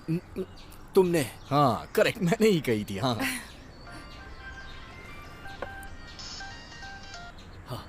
हेलो, क्या कहा? हेलो, मैं यहाँ कॉफी पीकर सीधा आ रहा हूँ। तुम वहीं पर इंतजार करो। अरे मैंने कहा ना, मैं आ रहा हूँ। वापस मत जाओ। हाँ समझ गए, मैं आ रहा हूँ मैं। कौन है? अरे मेरा ड्राइवर है, मुझे छोड़ने आया था, अब वो जा रहा है। ड्राइवर? कब से? अरे जल्दी ही रखा है। मैं इसे ले जा रहा हूँ। हाँ बाय बेटा, मिलता हूँ। बहुत अच्छी लड़की है, इससे झगड़ना मैं मत। उसके साथ अच्छे से रहूंगा, आप परेशान मत होइए। ओह संभालना। हाँ, तो ये है आपका ड्राइवर। लगता है तू बहुत जल्दी में है। अंदर क्यों नहीं आया तू? कुछ नहीं, ऐसे ही। कुछ नहीं? ये तुमसे किसी बात पर नाराज है। तुम साथ आ रहे हो या नहीं? अरे मैं यहीं तो हूँ। मुझसे नाराज क्यों है तू? आखिर बात क्या है ये तो बता। बोला ना कोई बात नहीं। तो फिर तू अंदर क्यों नहीं आया? लो, टूर प्रोग्राम तुमने ही तो बनाया था, तुम भूल गए, इसीलिए ये नाराज है। अच्छा ये बात है। और नहीं तो क्या, हमने इंडिया टूर प्रोग्राम अरेंज करके म्यूजिक बैंड बुक किया और हमने कितनी प्रैक्टिस की। क्या इसने और इसकी दोस्त ने देखा कि कहाँ जाना है, कैसे जाना है और कब जाना है? क्या ये गलत नहीं है? नहीं देखा। तो क्या हुआ? कुछ नहीं हुआ। तुम आ रहे हो नहीं? अरे आ रहा हूँ ना। मेरी बात सुन सूरज, जहाँ तक मैं जानता हूँ ये तेरी जिंदगी का पहला टूर है ना? हाँ। है ना? तूने अपनी जिंदगी में कभी ट्रेन या बस के जनरल कंपार्टमेंट में परफॉर्म किया है? नहीं किया। अबे तो ऐसे मुंह फुलाने से क्या फायदा? अरे बोला ना नहीं किया है। तुमको तो ये पता है ना, इस तरह की टूर पे जाने के लिए कितनी मुश्किल होती है। 8 बजे का शो है, जाके तैयारियां भी करनी है, पर इससे तो कोई परवाह है ही नहीं ना। सब तो मेरे ऊपर आएगा, तुम पर थोड़ी आएगा। जनरल कंपार्टमेंट से मेरे दिमाग में एक आइडिया है। इसके साथ हम जनरल कंपार्टमेंट में आसानी से जा सकते हैं। इसके साथ ट्रेन में गाना गाएंगे। इसमें बहुत फायदा है, इससे हम काफी पैसे कमा सकते हैं। इसके बारे में आप लोग लाओ चाबी दो। ये वाला आइडिया तेरा मस्त है। तुम आ रहे हो या मैं जाऊं? अरे बस बैठ गया। अबे आराम से स्टार्ट कर। आराम से करेगा तो स्टार्ट हो जाएगी। इतना टेंशन क्यों ले रहा है यार? आराम से किक मार यार। क्या कर रहा है? आराम से कर। हमें तेरी कोई जरूरत नहीं पड़ेगी, समझा? धोखेबाज। बाय। कॉफी खत्म हो गई तुम्हारी? हाँ। आओ।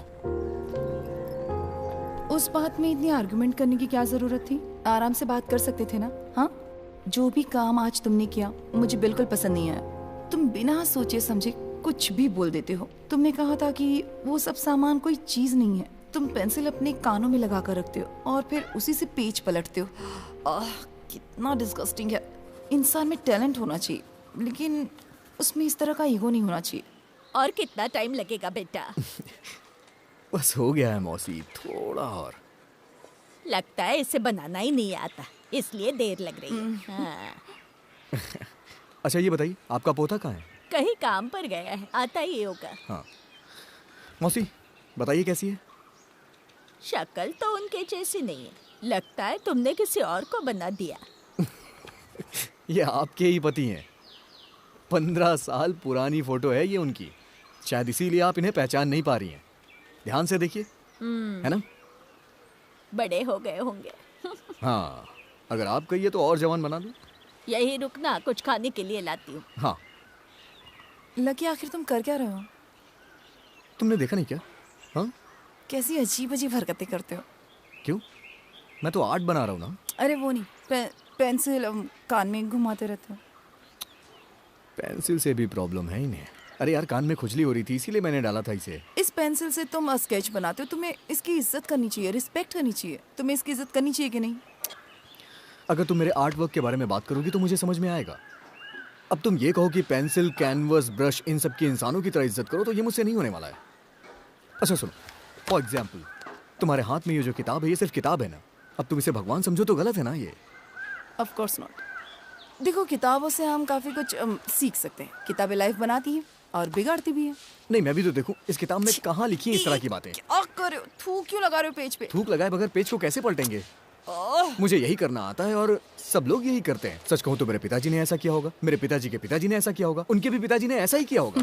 अगर मैं आज इस तरह से कर रहा हूँ तो कल को जो मेरा बच्चा पैदा होगा वो भी थूक लगा के इसी तरह से किताबें पलटेगा। हाँ, समझ गई। मेरे समझाने का कोई फायदा नहीं। तुम्हारे सामने ना किसी की कुछ भी नहीं चलने वाली। जो करना है तो अब तुम्हें थूक लगाने से कोई प्रॉब्लम नहीं है ना? बस हो गया ना। ये लो, ये बताओ थूक लगाने से प्रॉब्लम क्या है? नहीं, इस थूक से प्रॉब्लम क्या है? नहीं, बताओ ना क्या प्रॉब्लम है, बताओ बताओ।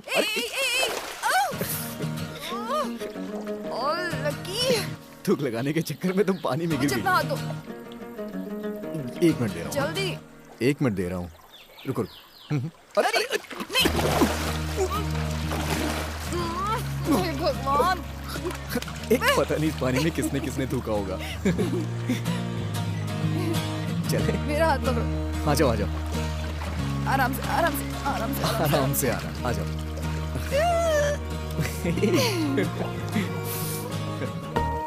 एक बार मैंने ऐसे ही सड़क पर छोटे छोटे बच्चों के साथ कोलकाता की सड़कों पर बहुत एंजॉय किया था। मेरे बचपन की कुछ प्यारी यादें हैं और बहुत मिस करती हूँ। लगता था जिंदगी की गाड़ी कहीं रुक गई, वो अचानक से फिर से चल पड़ी है। Thank you. वेलकम। नहीं चाहिए।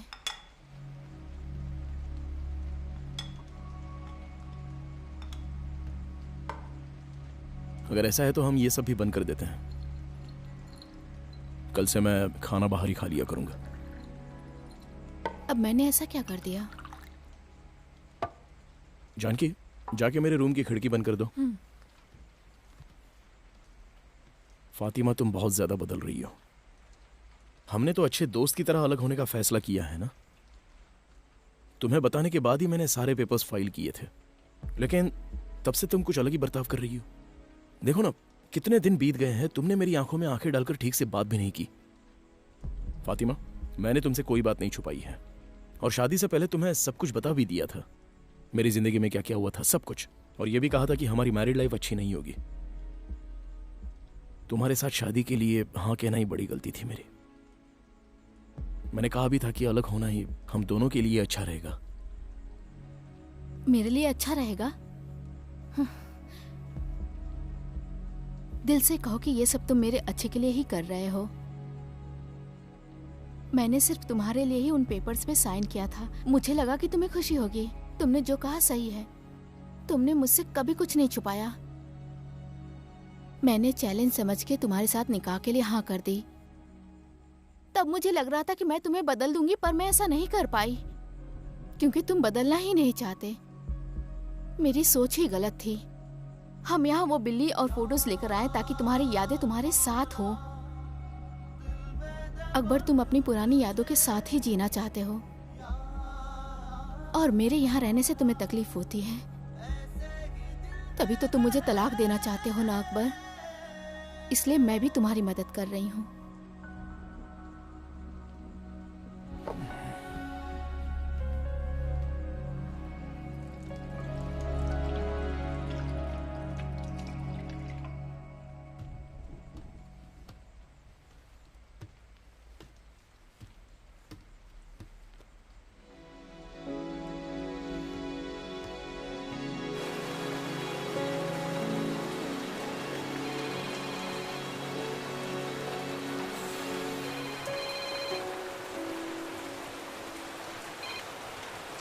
हाँ, बोलो आलोक। सर, मैं श्री साईं बिल्डर्स के कुछ लोगों से मिला था।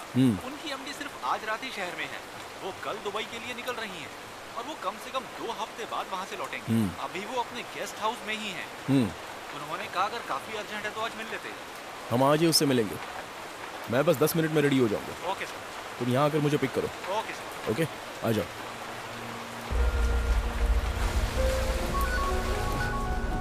सर मैथ्यूज है, कर्नाटका पुलिस से। लाउड स्पीकर पे डालना। हेलो हेलो आलोक, जिस केस के बारे में तुमने बताया था मैंने इंक्वायरी की है। वो एक सुसाइड था। स्टेटमेंट में लिखा है कि जब पुलिस रूम में गई थी तो उसकी मौत हो चुकी थी। पोस्टमार्टम रिपोर्ट में था किसी कंपाउंड पॉइजन की वजह से मौत हुई है। हमारी टीम ने पॉइजन की बोतल और कुछ ड्रॉप्स कलेक्ट की। स्पॉट पे हमें इसके अलावा कुछ भी ऐसी सस्पिशियस चीज बरामद नहीं हुई। उसकी माँ का जो स्टेटमेंट था वो भी अनयूजुअल जैसा था। वो अपना रिसर्च पूरा किए बिना ही बेंगलोर अपनी माँ के पास वापस आ गई थी। जब से वो वहाँ से वापस आई थी तब से वो काफी मायूस रहने लगी थी। उसकी माँ का कहना था कि वो घर से बहुत कम बाहर निकलती। ओके। हमने उसके मामा जेपी का भी स्टेटमेंट लिया था। निहारिका की माँ के कॉल करने पर वो इस घटना के एक दिन पहले ही बेंगलोर आया था। उसने बताया कुछ दिन पहले निहारिका का एक लड़के के साथ अफेयर चल रहा था। ये सारी चीजें पुलिस इंक्वायरी में सामने आई। पर एक बात साफ है, उसके फैमिली मेंबर्स इस केस में बहुत ज्यादा इंटरेस्ट नहीं ले रहे थे, इसलिए ये केस क्लोज करना पड़ा। ओके मैथ्यूज, अभी के लिए इतना काफी है। ठीक है। हमारे डॉक्टर ने भी यही बताया था, दोनों की बॉडी में एक ही जहर था। तुमने यहाँ कुछ अजीब बात ऑब्जर्व की? निहारिका की मौत के दिन जेपी बेंगलोर में ही था, लेकिन जब हमने उसे पूछा था तब उसने ऐसा नहीं बताया। क्या आपको ऐसा लगा सर कि वो जेपी हमसे कुछ छुपा रहा है? सिर्फ इतना ही नहीं, एक बात और भी है, मैं बताता हूँ। गाड़ी स्टार्ट करो। तो आप लकी को नहीं जानती हैं, है ना? ऑफिसर, जब आपने अभी उसका नाम लिया तब जाके मुझे पता चला कि वो पेंटिंग लकी ने ही बनाई थी। एक्चुअली वो प्रोजेक्ट हमारी टीम की बहुत बड़ी गलती थी। सच कहूँ तो उस पेंटिंग ने हमें दोबारा सोचने पे मजबूर कर दिया और हमने प्रोजेक्ट ड्रॉप कर दिया। आप इस बारे में न्यूज़ में देख सकते हैं। आज वही दीवार शहर की रौनक बन गई है। आप कह रही हैं कि उस दिन तक आपने उसके बारे में कोई इंक्वायरी नहीं की? आशुतोष, ये बैग ले जाओ यहाँ से। Okay ma'am. यस, हमारे इंक्वायरी करने से पहले ही ये मैटर टॉकिंग पॉइंट बन गया था और जैसा कि मैंने कहा, गलती हमारी तरफ से हुई थी, इसलिए उसे सुधारने की जिम्मेदारी भी हमारी थी। जैसा टीवी न्यूज़ में दिखाया गया है, हमारी फर्म इतना बुरा काम नहीं करती, हमेशा फेयर डील करती है और साथ में ढेर सारे सोशल वर्क भी करती रहती है। लेकिन मीडिया को ये सारी चीज़ें दिखाई कहाँ देती हैं?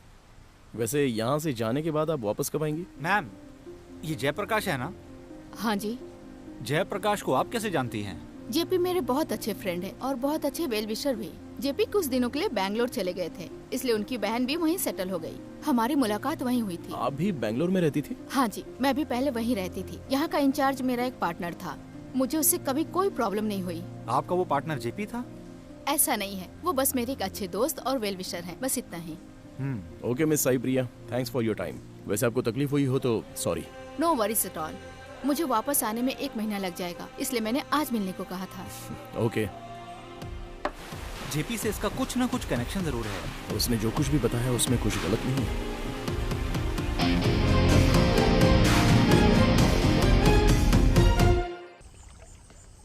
ये लो। सिगरेट चाहिए? नहीं सर। क्यों? वैसे क्या सोच रहे हो? कुछ नहीं सर। आपने जो डायरी में पढ़ा और इस केस को देखकर मुझे भी लगता है कि जयराम सर बिल्कुल सही कह रहे थे। मुझे अब डर लगने लगा है। जब से मेरा बच्चा घर में आया है, वो जरा भी रोता है या कभी उदास हो जाता है तो उसे देख के बहुत दुख होता है। अगर उसे जरा भी चोट लगती है या जरा भी दर्द होता है तो फिर हम दोनों ही न जाने क्यों परेशान से हो जाते हैं और फिर हम दोनों डर जाते हैं। फिर ये जेपी जैसे लोग उसी खून के रिश्ते के साथ गलत कैसे कर लेते हैं समझ नहीं आता।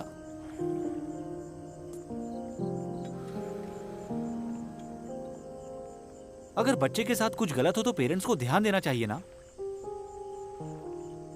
सर, आपने जेपी की लिखी हुई बुक पढ़ी है क्या?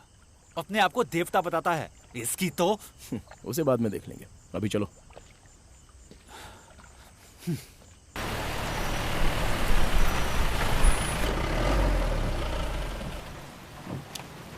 ठीक है, कल मिलते हैं। सर, इस केस को जल्दी खत्म कीजिए। वो वक्त अभी नहीं आया है। वैसे गुस्सा तो मुझे भी आ रहा है। पता नहीं ये डायरी खत्म करते करते कोई नया कैरेक्टर कहानी में ना आ जाए। चलो हम कल उससे फिर से मिल लेते हैं। अभी तुम घर चले जाओ। Okay, good night sir. Good night.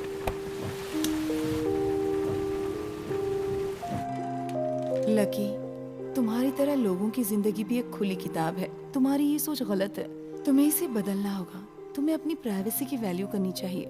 जब मेरी मॉम ऐसा करती है तब भी मुझे अच्छा नहीं लगता। हमारी डायरी में हमारी प्राइवेसी होती है। डायरी पढ़ने के बाद तुम्हारे चेहरे पर कोई पछतावा नहीं था। इसे भी बदलो।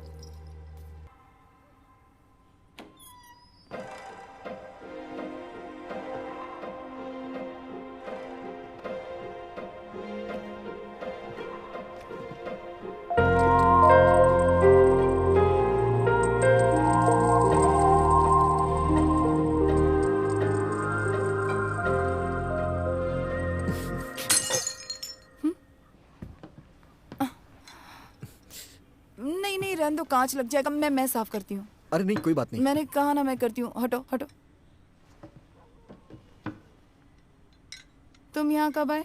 मैं सो गई थी। तुम लेट आने वाले थे ना? मैं अभी आया, देखा तो दरवाजा खुला था। वो अपना सूरज बैंड खोल रहा है तो उसी की प्रैक्टिस में जा रहा हूँ। उसने बुलाया है। फ्री हो तो तुम भी चलो। कभी चलना हो तो अभी चलो। ठीक है। ओके।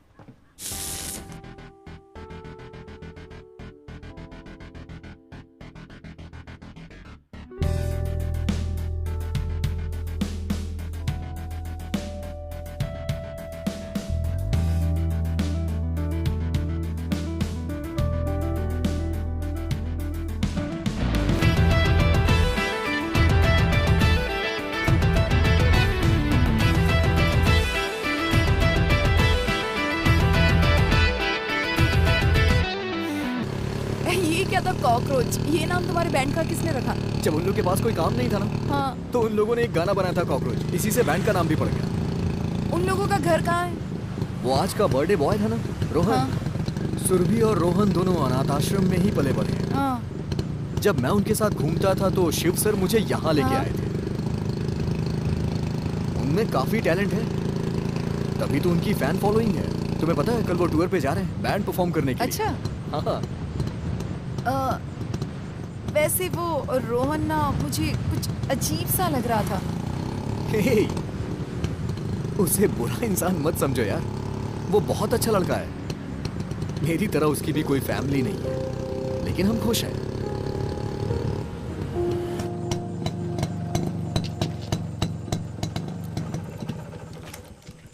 अच्छा, उसके गले में वो की रिंग कैसी थी? काफी ध्यान दिया तुमने उस पे। वो हमारे घर की है। एक उसे दी है कि वो कभी भी यहाँ आके आराम कर सके। और मजे की बात तो ये है कि जब से मैंने उसे की दी है ना, वो कभी यहाँ आराम करने आया ही नहीं। Okay, good night. सुनो, जरा मेरे रूम में आना ना, मुझे कुछ काम है। हाँ, सच में? तुमने मेरी डायरी पढ़ी है ना?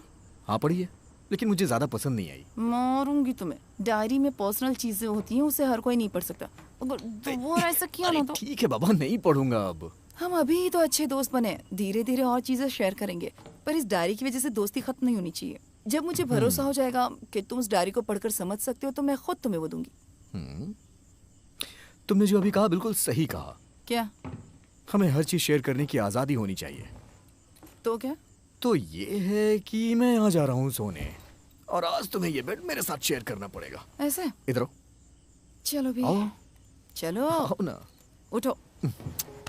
तुमने कहा था ना तुम्हें नींद आ रही है। नींद चली गई, सच कह रहा हूँ। कहीं नहीं भागने वाली। अब तुम जाओ और जाकर सो जाओ। Good night. ओके, चलो। Peace. Peace. Bye. Hey, good night. Madam madam madam, देखिए ना, सर को कुछ हो गया है। उठिए मैम, जल्दी चलिए। हुआ क्या? चलिए ना। चलो भगवान, चलिए। बेटी पता नहीं क्या हो गया इन्हें, अचानक गिर पड़े। फिर मैंने चेहरे पे पानी छीटा तो होश में आए। क्या हुआ बताओ ना। जब हम यहाँ आए तभी सब साइकिल चलाने को गए थे। लकी बताओ ना क्या हुआ। अभी 10 मिनट पहले की बात है, मैं पौधों में पानी डाल रहा था, तभी ये अचानक साइकिल से आए और पता नहीं कैसे बेहोश होके गिर पड़े। Lucky what happened, are you okay? हाँ? क्राउड में एक आदमी ने पेड़ से लटक कर फांसी लगाई है। मैंने वो देखा तो घबरा गया, मुझसे कंट्रोल नहीं हुआ। वहां काफी लोग इकट्ठा थे।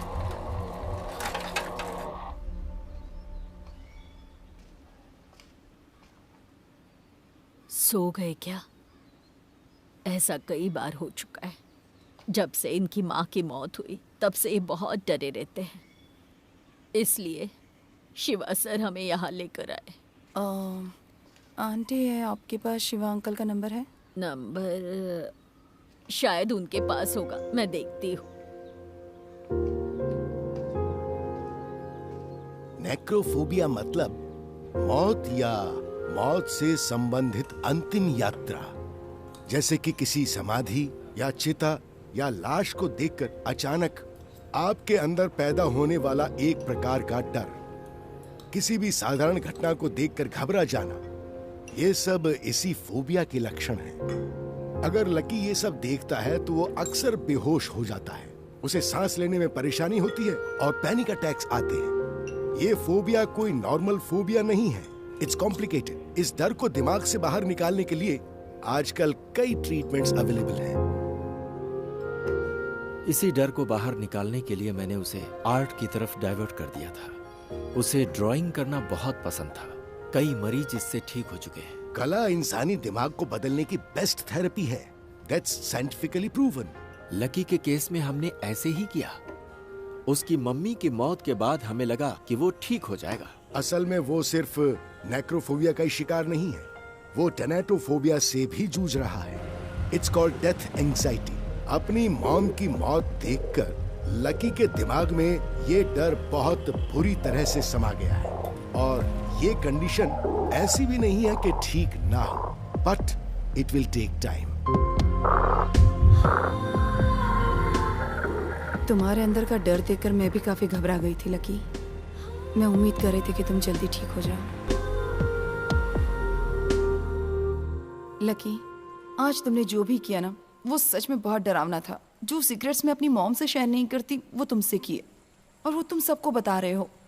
ए, तुम जाकर गाड़ी ले आओ, मैं यहीं पर रुकती हूँ। मैंने यहीं पास में ही पार्क किया है, चलो चलते हैं ना। मैंने वहाँ पार्क करने से मना किया था ना, वहाँ कोई और गाड़ी नहीं थी। हाँ, मैं इतना भी अमीर आदमी नहीं हूँ कि मैं तुम्हें फिल्म भी दिखाऊं और पार्किंग के पैसे भी दूं। यहीं पास में ही पार्क किया है, चलो चलते हैं ना, क्या दिक्कत है तुम्हें? 5 रुपए के लिए इतनी बहस? 10 फिल्में देखेंगे तो 50 रुपए हो जाएंगे। पर अभी तो एक ही फिल्म देखी ना, बाकी की बाद में देखेंगे। देखो मैं अब और नहीं चल सकती, मुझे बहुत भूख लगी। तुम्हें भूख लगी है ना? हाँ। चलो। कहाँ? मेरे पास एक अच्छा आइडिया है। हाँ। खाना खाने का। आ जाओ। लेकिन क्या कर रहे हो, ये कैसी जगह है? हाँ चलो बैठो ना। ये तो मुझे कोई शादी की पार्टी लगती है। मुझे नहीं पता है कि यहाँ क्या हो रहा है। मुझे भूख लगती है तो मैं यहाँ खाना खाने आ जाता हूँ। फ्री में खाना मिलता है, वो भी कमाल का। अच्छा। खाना खाओ और हंसते हुए निकल जाओ। लकी कुछ प्रॉब्लम हो कुछ गई नहीं तो? होगा, मैं खाना लेके आता हूँ। 2 प्लेट देना। ये लो खाओ। इसके साथ कुछ फ्राई चीजें नहीं है क्या? यहाँ हम अपनी पसंद का नहीं खा सकते, जो मिल जाए वो चुपचाप खा लो।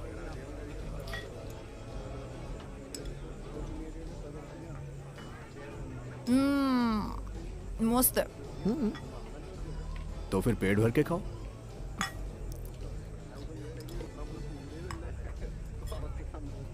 लकी, मामा सामने खड़े हैं।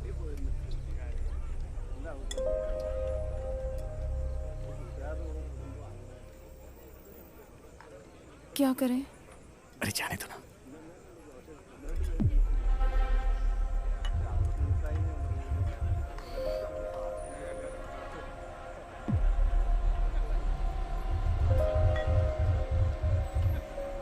लकी, वो इसी तरफ आ रहे हैं।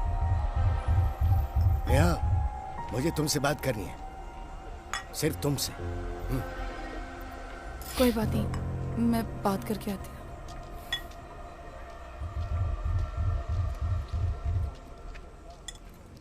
नेहा तुम ये क्या कर रही हो? उसके साथ क्यों घूम रही हो? आपसे ज्यादा मैं उसके साथ सेफ हूँ। जरा एक पैक बनाना। मैंने अब तक तुम्हारी मॉम को कुछ नहीं बताया। हाँ तो बताना है तो बता दो, मैं भी उन्हें कुछ बताना चाहती हूँ। तुम मुझे नहीं बता सकती। बस आप सोचते रहो, अब मुझे कोई डर नहीं है, ध्यान रखना। तुमने इसे कुछ बताया? क्यों, क्या हुआ? मैं तुम्हें छोड़ो मुझे। नहीं, मेरी बात सुनो। दोबारा इसे हाथ मत लगाना। तू कौन है? ये हमारा फैमिली मैटर है। फैमिली मैटर है तो घर में सुलझा, लेकिन इसे हाथ मत लगाना। जब तूने इसके साथ गलत किया ना, तब ये बच्ची थी। लकी चलो यहाँ से। बताने दो ना, इसकी सच्चाई सबको पता चलनी चाहिए। चुप। तूने सिर्फ इसकी जिंदगी बर्बाद किया या फिर और भी बच्चियों की? लकी प्लीज चलो ना, प्लीज यहाँ से चलो। नेहा, जिसकी भी बेटियां, इसको घर में घुसने मत देना। चलो। ये दरिंदा है, दरिंदा। प्लीज। नेहा।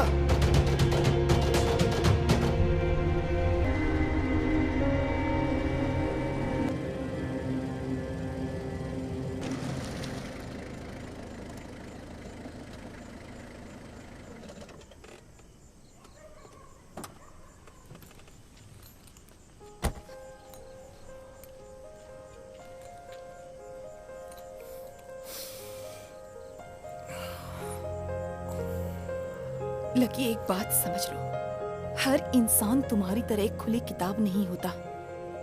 लकी, जिस अतीत को मैं भुलाना चाहती हूँ, आज तुमने सबके सामने उसका तमाशा बना के रख दिया। तुम जानती भी हो इस बात से मुझे कितना दुख पहुंचा है। नेहा,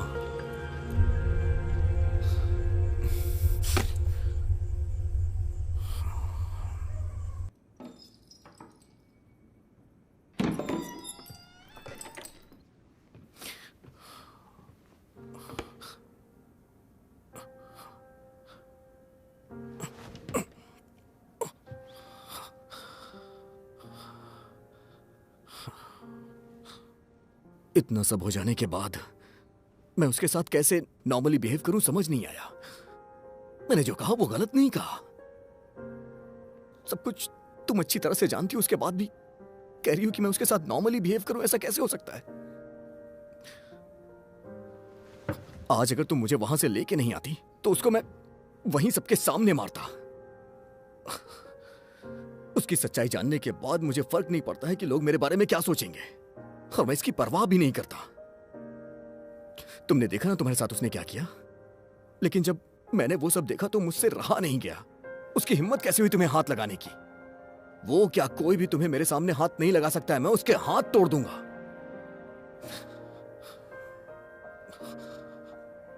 मैं अच्छी तरह से जानता हूं नेहा, तुम यहां हमेशा रहने के लिए नहीं आई हो, लेकिन आज उसने तुम्हारे साथ ऐसा किया, मुझे कंट्रोल ही नहीं हुआ।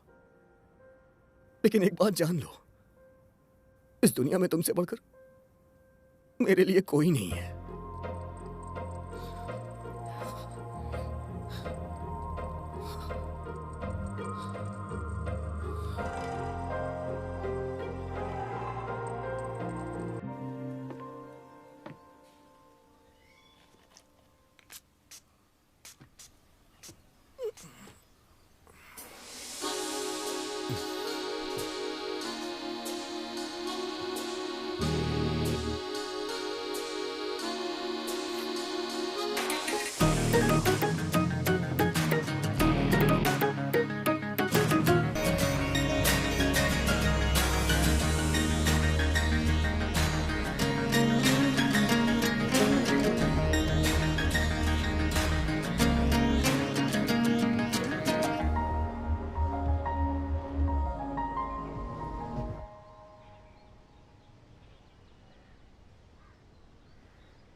सुनो, मुझे तुमसे कुछ कहना है। मुझे पता है इस तरह से नहीं कहना चाहिए, तुम बाथरूम में हो और मैं ये सब बोल रहा हूं, लेकिन मुझे इस तरह से बोलना बहुत सेफ लग रहा है। मुझे ऐसा लगता है कि मैं फर्स्ट लवर हूं जो अपनी गर्लफ्रेंड को बाथरूम में प्रपोज करूंगा, लेकिन ऐसा करने में कोई बुराई नहीं है। सच कह रहा हूं, मुझे तुम्हारी जरूरत है। अगर तुम नहीं हो तो फिर मेरी जिंदगी में कुछ भी नहीं है, मेरा कोई वजूद नहीं। मैं पेंटिंग करूंगा और तुम रिसर्च करना। इसी तरह से हम खुशी खुशी अपनी जिंदगी काट लेंगे और हमारे बच्चे तुक लगा के पेज पलटेंगे। ये देख के मैं खुश होऊंगा। तुम समझ रही हो ना? I love you. तुम जल्दी से नहा के बाहर आओ, मैं यहीं बैठा हूं।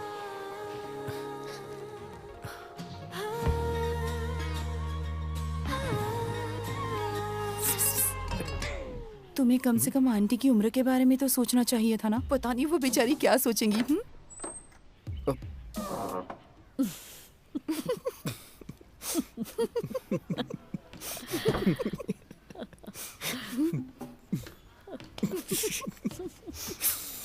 ये फूल किसके लिए लाए हो?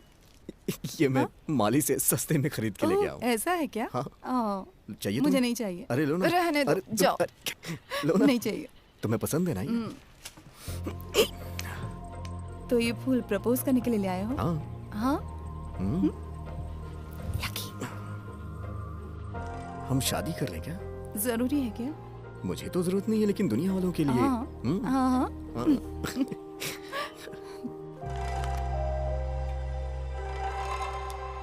लकी, मुझ जैसी लड़कियों के बड़े एक्सपेक्टेशंस होते हैं, खासकर लव और रिलेशनशिप के बारे में तो ज्यादा। जैसे मैंने उम्मीद की थी, तुम्हारा प्रपोजल उतना अच्छा नहीं था। अच्छा होता अगर उसमें कुछ एक्साइटमेंट और ड्रामा होता। ये थोड़ा और रोमांटिक और ठीक से हो सकता था।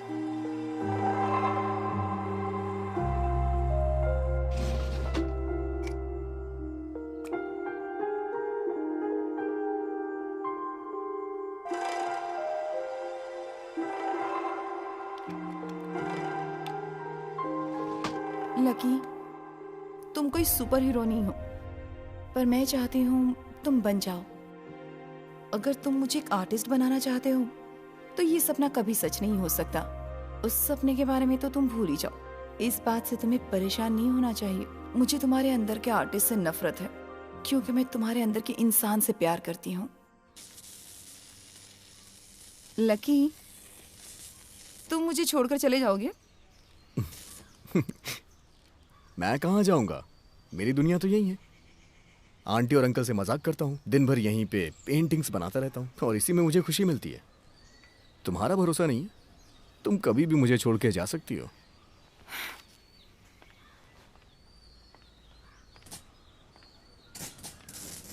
पर मैं कहाँ जा सकती हूँ? तुम चाहते हो कि मैं चली जाऊँ? तुम्हारे पास जाने के लिए कई जगह हैं। बैंगलोर जा सकती हो, या फिर कलकत्ता भी जा सकती हो अपने डैडी के घर। तुम्हारा रिसर्च यहाँ कंप्लीट नहीं हुआ तो विदेश भी जा सकती हो। मैं कहाँ जाऊँगा? मेरी दुनिया तो यही है।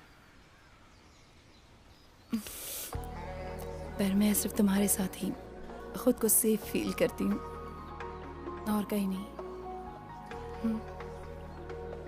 मुझे लगता है पूरी प्लानिंग करके प्यार किया है मुझसे। नहीं, बिल्कुल नहीं। ऐसी तो कोई बात नहीं है लकी। प्लानिंग करके तो किसी से प्यार नहीं होता। प्यार कब हो जाता है ये हमें पता ही नहीं चलता। पर तुम्हारा काम देखकर मुझे ऐसे लगा था कि हाँ, हमारे बीच ऐसा कुछ हो सकता है। और देखा, मेरी इंट्यूशन हमेशा सच होती है। जैसे ही तुम मुझे प्रपोज करने के लिए आए, मैं पहले से ही तुम्हें हाँ कहने के लिए तैयार थी। ऐसा है क्या? हाँ। सच कह रही हो? जरा एक मिनट रुकना। क्या? कहाँ जा रहे हो? रुको तो।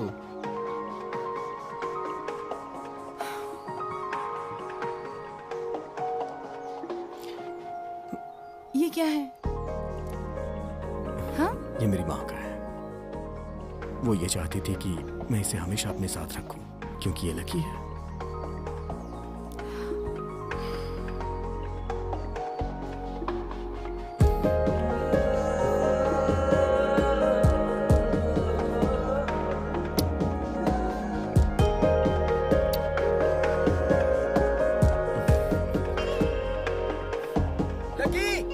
कहाँ है तू? बाहर आना। हाँ, क्या हुआ मास्टर? हाँ, हाँ? अरे बेटा एक कॉफी हो जाए। हाँ। कड़क वाली। सुनो, तुम यहाँ मजे से अपने घर में बैठे हो, पता है सलोमी और मार्टिन क्यों नहीं आ रहे? और हाँ, पता है मौसी के साथ क्या हुआ है? क्या हुआ मास्टर? हाँ, अब तुम्हारे आसपास क्या हो रहा है ये बताने के लिए कोई बाहर वाला आएगा। नीचे आओ, चलो आओ जल्दी। हाँ।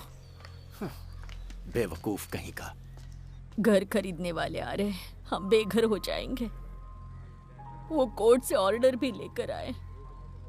बताओ हम कहाँ जाएंगे? तुम्हें उस कंपनी वाले और लड़कों से बात करनी चाहिए, हो सकता है सब ठीक हो जाए। पहले तो वो लोग तैयार हो गए थे, पर पता नहीं अब क्या हो गया। पता नहीं अब राजम्मा का क्या होगा। उनका पति चला गया, उन्होंने 10-12 साल उसका इंतजार किया। इस कॉलोनी में घर के अलावा उनका कुछ भी नहीं है। हे भगवान, उनकी रक्षा करना। ये सुनने के बाद उन्होंने हॉस्पिटल आने को कहा था।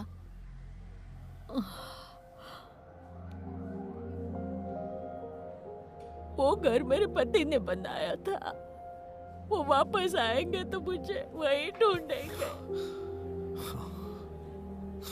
कोर्ट के ऑर्डर से कल वो लोग कॉलोनी खाली कर देंगे। सारी तैयारी हो चुकी थी, पर तभी मौसी ने आत्महत्या करने की कोशिश की।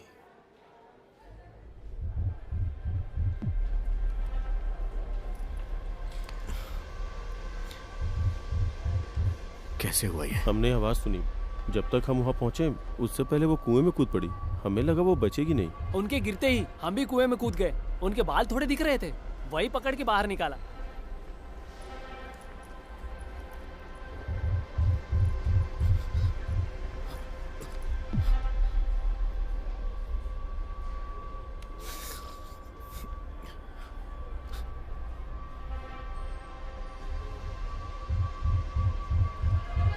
मुझे लगता है सबके साथ यही होने वाला है। सही कह रही हो। कुछ भी नहीं बताया, हम तो घर से बेघर हो जाएंगे। पता नहीं क्या होगा। हे, देखो हम उनकी मनमानी नहीं चलने देंगे। हे। लकी, जरा सुनो, मुझे तुमसे कुछ कहना है। देखो, अगर तुम इन लोगों के लिए कुछ करना चाहते हो ना तो अपने फ्रेंड्स से कहो। तुम ऑलरेडी इतने डिस्टर्ब हो, तो प्लीज हम लोग चलते हैं ना। मेरी चिंता मत करो, आई एम ओके। तुम इतना क्यों डर रही हो? तुम्हारी वजह से मैं डर रही हूँ। देखो, मैं जानती हूँ कि तुम इन लोगों के लिए बहुत कुछ करना चाहते हो, पर यहाँ रहकर भी तुम इन लोगों के लिए कुछ नहीं कर पाओगे। इस बात को तुम्हें मानना ही पड़ेगा लकी। तुम चाहती हो ये एक्सेप्ट करके मैं जाके घर में बैठ जाऊं, और तुम चाहती हो मैं बकवास पेंटिंग बना के अमीरों को बेच के खूब पैसा कमा करके किसी अमीर लड़की से जाके शादी कर लूं, खूब नाम कमा लूं, और उसके बाद अपनी जिंदगी एक राजा की तरह बिताऊं। फिर तुम्हारा क्या होगा? हाँ, मैं ऐसा इसलिए कह रही हूँ क्योंकि मैं तुम्हें अच्छे से जानती हूँ। तुम खुद को भुलाकर भी पहले की तरह नहीं जी सकते। मैं बस इतना जानती हूँ कि तुम्हें कुछ हो गया तो मेरा क्या होगा। मैं ये सब तुम्हारे साथ खुश रहने के लिए नहीं कर रही हूँ। मैं चाहती हूँ कि तुम्हें ज्यादा तकलीफ ना हो। मैं जानती हूँ कि तुम्हारा आर्ट तुम्हारी जिंदगी नहीं बचा सकती लकी। तुम समझती क्यों नहीं कि तुम कोई भगवान या सुपर हीरो नहीं हो? I know। जब मैं छोटा था तो शिव सर ने मेरी उंगली पकड़ के मुझे चलना सिखाया। जब मेरी माँ मुझे छोड़ के चली गई तो आंटी ने माँ का फर्ज निभाया। जो कुछ भी हूं मैं इनकी वजह से हूं। इन सबकी दी हुई मेरी लाइफ है। इन सबको मैं भूल जाऊं ऐसा मुझसे हो ही नहीं सकता है। अपने बारे में सोच के मैं स्वार्थी नहीं बन सकता। तुम्हें जो ठीक लगता है वो करो, पर इस सब की जिम्मेदार सिर्फ तुम रहोगे और तुम्हारी रिस्पॉन्सिबिलिटी मेरी है लकी। मैं तुम्हें हमेशा प्रोटेक्ट करूंगी, तुम्हें कुछ नहीं होने दूंगी और मैं तुम्हें अकेले कहीं नहीं जाने दूंगी। तुम जहाँ जाओगे मैं तुम्हारे साथ चलूंगी। पता है मुझे। इन सब के पास सिर्फ एक दिन है और इनके लिए हम कुछ कर सके उसके लिए हमारे पास एक रात।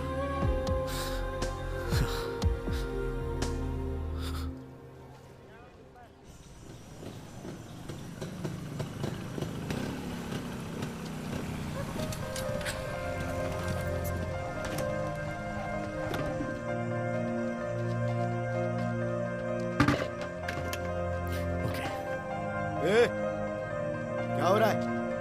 कौन हो तुम लोग? अरे भाई जरा इधर आओ। इसलिए अरे आओ बताओ। लकी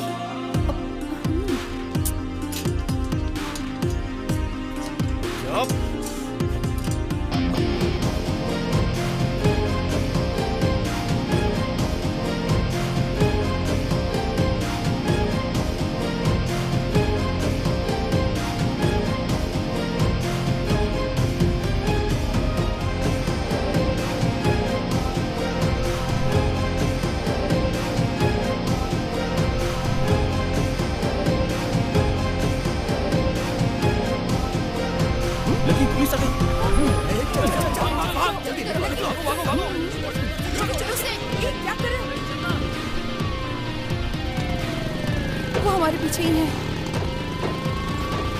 कोई बात नहीं। लकी मैंने ये सब करने के लिए मना किया था ना तुमसे। धीरे चलाओ प्लीज।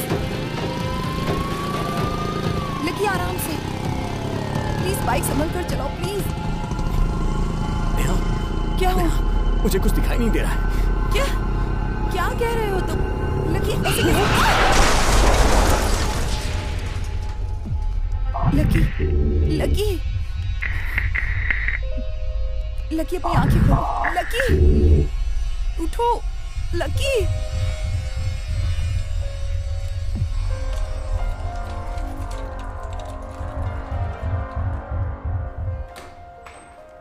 ये सारे टेस्ट लैब में भेज दो। Okay sir. अभी उसे होश आ गया है, घबराने की बात नहीं है, बस माइनर इंजरीज हैं। वैसे हुआ क्या था? लकी ने कहा कि उसे कुछ दिखाई नहीं दे रहा है और मैंने कहा कि बाइक रोको और तभी हमने उसे इंजेक्शन दे दिया है, अभी आराम करने दो। लकी को एक्चुअली नेक्रोफोबिक है, तो कभी कभी उसे इस तरह की प्रॉब्लम्स होती रहती हैं। आज रात उसे हमारे ऑब्जर्वेशन में रहने दीजिए, कल हम उसका स्कैन करेंगे। रिपोर्ट के बाद ही डिसाइड करेंगे क्या करना है। ओके?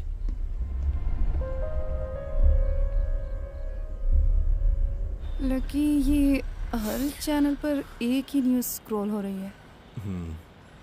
उन लोगों ने बात करने के लिए बुलाया होगा या नहीं, पता नहीं क्या चल रहा होगा कॉलोनी में। कल मेरा फोन स्विच ऑफ हो गया था, फिर मैं कहीं नहीं गई। रूम में सोने से थकान होती है यार, और बाहर ठंड होती है और आवाजें आती हैं। मेरा सर दर्द से फट रहा है। वो लोग यहाँ ज्यादा देर रुकने नहीं देंगे।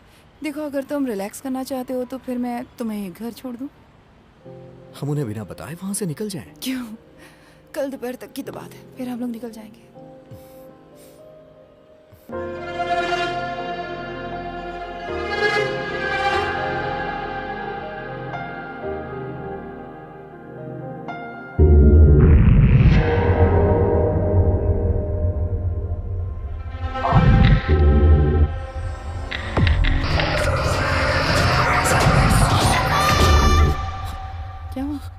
क्या हुआ तुम्हें?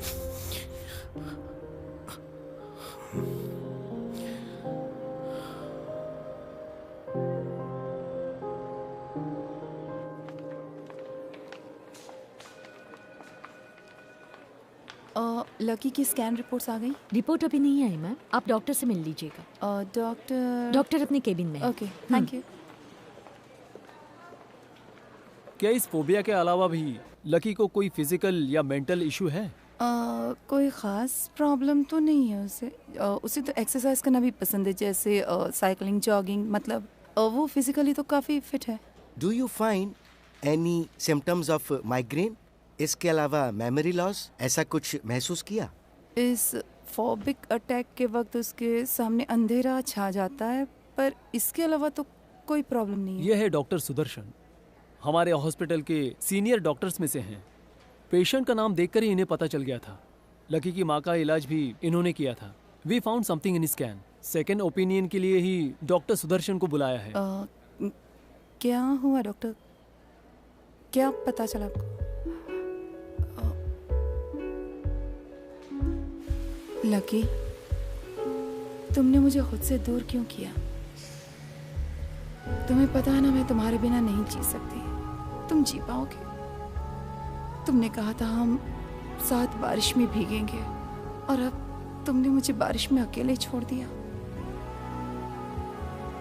आज 10 दिन हो चुके हैं। मैंने कई बार सोचा कि वहां हूं, पर सोचा कि अगर तुमने अपने घर के दरवाजे मेरे लिए बंद कर दिए तो मैं उसी पल मर जाऊंगी। तुम यहाँ हो, मुझे तुम्हें गले लगाना है। मैं तुम्हें अपने दिल के करीब रखना चाहती हूँ। मैं तुम्हें बहुत प्यार करना चाहती हूँ। मुझे पता है तुम आओगे।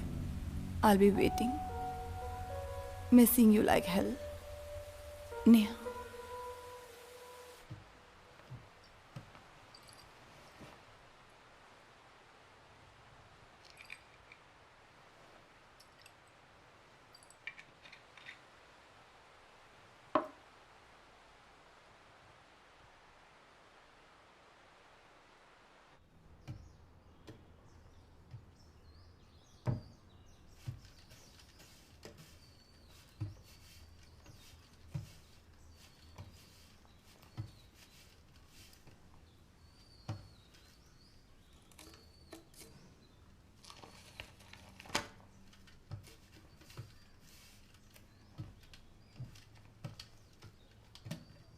Kitty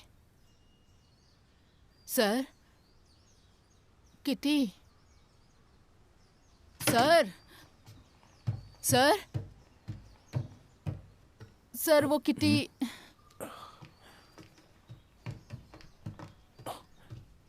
Kitty Kitty Kitty Kitty kitty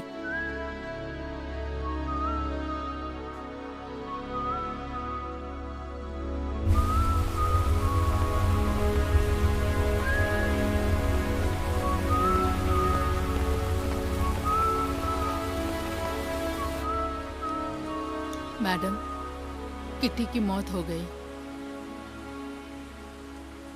पता नहीं उसे क्या हो गया था। रात तक तो बिल्कुल ठीक थी।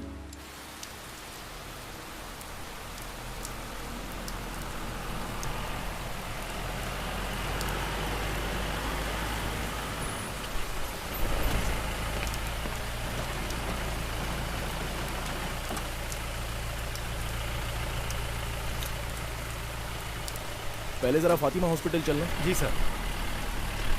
वहाँ पर कोई डॉक्टर फ्रांसिस हैं, हमें उनसे मिलना है। Okay sir. तुमने मेरा मैसेज पढ़ा था क्या? हाँ पढ़ा। ओके, तो उस बैंड का पता चला? सर मैंने उन्हें कांटेक्ट किया था। उन्होंने बताया कि वो लोग अपना टूर कैंसिल करके वापस आ रहे हैं। वो लोग जल्द ही आ जाएंगे। मैंने उन्हें कांटेक्ट करने को कहा है। ऐसा लग रहा है आप रात भर डायरी पढ़ते रहे। पूरी पढ़ ली। उसमें कुछ इम्पोर्टेंट मिला? नहीं, अभी तक तो कुछ मिल नहीं पाया है। केस अभी भी अनसॉल्व है और शक कई लोगों पर है। लकी के बारे में मैंने पेपर में पढ़ा, पर Niharika, it was a shock sir. बताइए सर, मैं आपकी क्या मदद कर सकता हूँ? लकी और निहारिका यहाँ पर आए थे।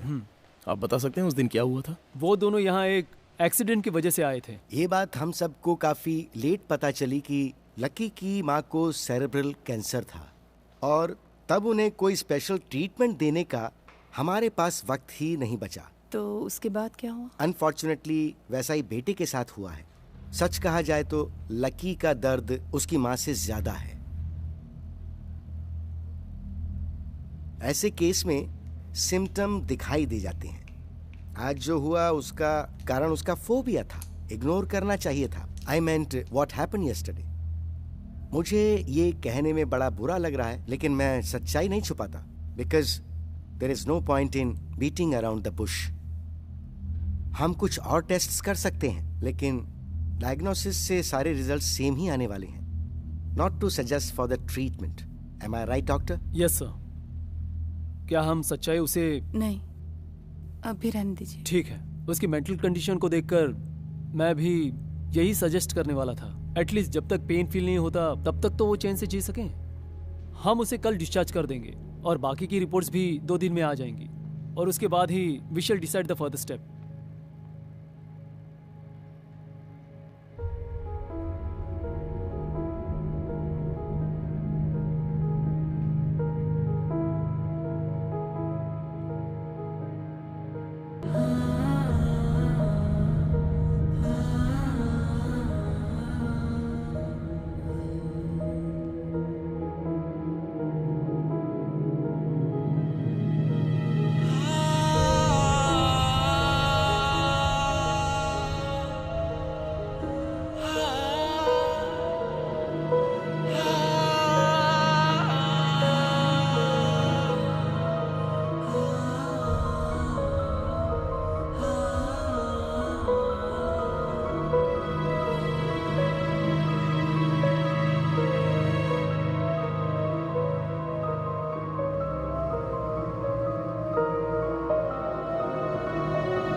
पोस्टमार्टम रिपोर्ट में कैंसर की बात सामने आई है।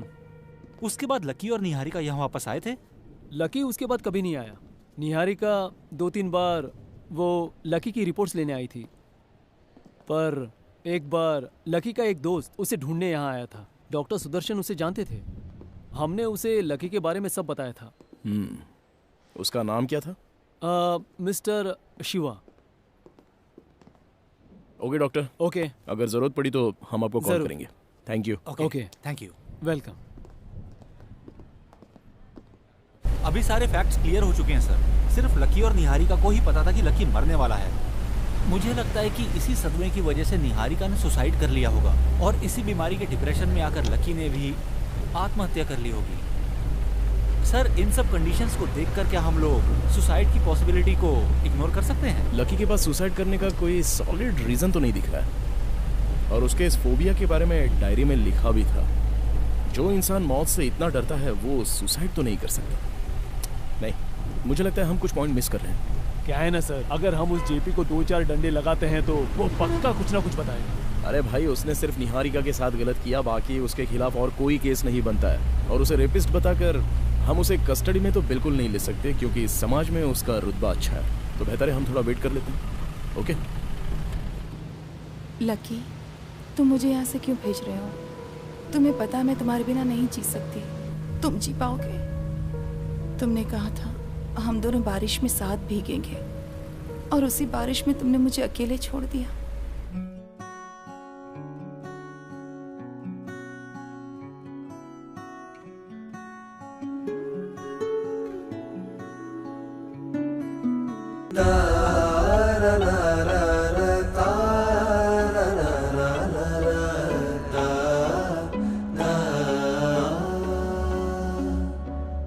हम रहे या ना रहे, पर प्यार अपना रहे जिंदा।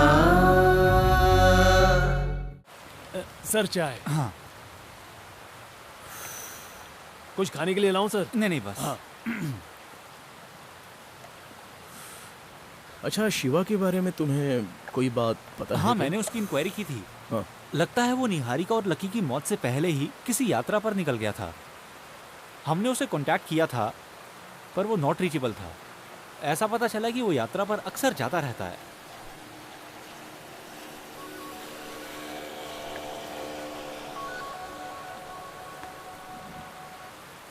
हेलो। हाँ, कहाँ हो तुम? सर, वो बैंड वाले लड़के इसी रास्ते से वापस आ रहे हैं। बुलाऊं क्या? तो बुला लो उसको। जब हमने लकी के बारे में सुना तो सोचा टूर कैंसिल कर देते हैं सर। रोहन ने लकी के बारे में बताया, पर निहारिका के बारे में अभी सर से पता चला। ये रोहन कीबोर्ड प्लेयर है ना? हाँ सर। तुम लोगों के साथ टूर पर क्यों नहीं आया? वो जरूर आता, पर बीच में ही उसकी तबीयत खराब हो गई थी, इसलिए हमने उसे उसी वक्त यहाँ वापस भेज दिया। तुम्हारा मतलब रोहन उस समय यहीं पर था? हाँ सर, यहाँ पर था, लेकिन हॉस्पिटल में था, क्योंकि उसके घर वालों ने उसे एडमिट किया था। रोहन ने कुछ बताया कि वो लकी और निहारिका से कभी मिला था? नहीं सर, पता नहीं। लकी जब हॉस्पिटल में था तभी रोहन और सभी दोस्त उसका ख्याल रखते थे, क्योंकि वो हमारे बैंड के लिए फंड अरेंज कर रहा था। पर पता नहीं क्यों हॉस्पिटल से आने के बाद लकी फिर कभी प्रैक्टिस में नहीं आया। असल में रोहन का निहारिका से परिचय नहीं था, इसलिए रोहन का उससे मिलने का कोई सवाल ही नहीं उठता सर। ठीक है, जाओ अपना काम करो। हाँ, और लकी की बॉडी लेने अब तक कोई आया नहीं है, तो अगर तुम लोगों को कोई क्लेम करना हो तो आलोक को कांटेक्ट कर लेना। Okay sir. अच्छा सूरज, तुम्हारे पास लकी के घर की कीज हैं? हाँ। तो वो मुझे दे दो। की सर, की एक्चुअली रोहन के पास रहती है, वो उसे अपने गले में लटका कर रखता है।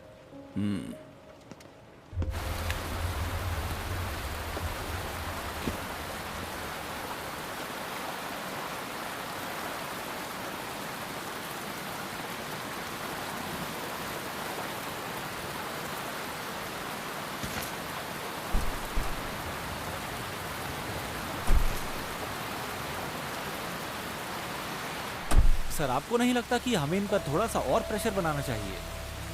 नहीं, उसका तो कोई फायदा नहीं होगा। और वैसे भी मुझे क्राइम का कोई खास मोटिव नजर नहीं आ रहा है। और ये जो निहारिका की आत्महत्या और लकी की मौत में जहर का सेम होना, जब हम इसके पीछे की वजह पता लगा लेंगे तो सब कुछ क्लियर हो जाएगा। मेरे ख्याल से इसके पीछे वही शख्स हो सकता है जो दोनों जगहों पर जा सकता था, दोनों के बहुत ही करीब था और जो दोनों की पूरी डिटेल्स रखता था। जिसकी वजह से मेरी भांजी ने सुसाइड किया। उस बदमाश के बारे में आप मुझसे सवाल करने आए हैं? ए, आलोक, आइंदा मेरे सामने निहारिका को अपनी बेटी या भांजी मत कहना, समझे? उसने अपनी डायरी में तुम्हारे बारे में सब बता दिया है। हम उसकी पूरी डायरी पढ़कर ही आए हैं। कोई हैवानी ऐसी घिनौनी हरकत कर सकता है? तुझे डूब मरना चाहिए। तेरी तो आलोक, बस हो गया। तुमने देख लिया ना जेपी, अब तो सच्चाई बता दो या फिर हम अपने तरीके से इंक्वायरी करें। मेरी लाइफ बर्बाद मत करना, मैं सब बताता हूँ। निहारिका के साथ मैंने गलत किया था और उसके लिए मैंने उससे माफी भी मांगी थी, लेकिन उसने मुझे माफ नहीं किया। But I was a changed man. Change man और तू, इसी वजह से उन दोनों को मार दिया है ना? मेरा यकीन करो, जब वो नेहा को साथ लेकर चला गया तब मैं उसकी मौत की दुआ करता था, पर मैंने कुछ किया नहीं। And how could you even imagine that I have done this? इससे बात करना तो बेकार है। चलो जेपी, एक बात याद रखना, तुम्हें गुनाहों की माफी तो कभी नहीं मिलेगी। मुझे तुम्हारी ताकत के बारे में और तुम्हारे पॉलिटिकल कनेक्शंस के बारे में सब कुछ पता है, लेकिन इन सब का कोई फायदा नहीं होगा। बिलीव मी, मैंने कुछ नहीं किया। One last question mister JP. Yes. इस बार सिर्फ सच ही बोलना। निहारिका की मौत के बाद क्या तुम कभी लकी से मिले थे? और एक बात क्लियरली बता दो कि निहारिका की मौत जिस दिन हुई थी तब तुमने लकी को कहीं देखा था? नहीं तो मैंने लकी को आखिरी बार रिसेप्शन पार्टी में ही देखा था। चलो,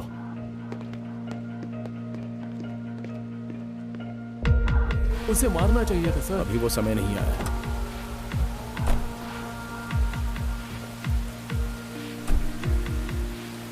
मुझे बिल्कुल यकीन है कि इसी ने उसे मारा होगा। अभी ये बात क्लियर तो नहीं हुई है। हाँ, अगर इन दोनों की मौत का कारण एक ही है तो हमारा पहला शक जेपी पर जाता है, क्योंकि इनकी मौत के पीछे उसके पास बड़ा मोटिव था।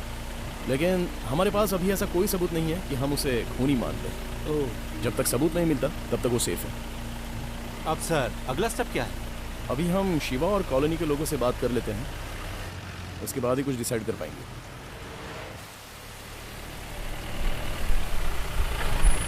ठीक है? ओके ओके, अभी मैं चलता हूँ। Good night.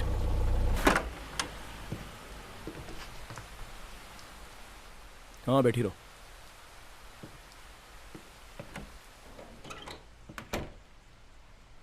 उस कमरे में अकेले बैठे बैठे बोर हो रही थी, इसलिए यहाँ चली आई। आज जानकी भी काम पे नहीं आई तो अजीब सा लग रहा था। मैं आपके लिए चाय बना कर लाती हूँ। जरूरत नहीं है, तुम बैठी रहो।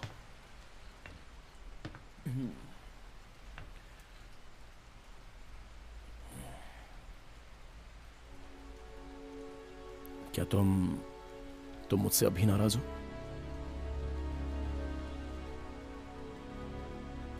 मुझे नहीं पता अकबर।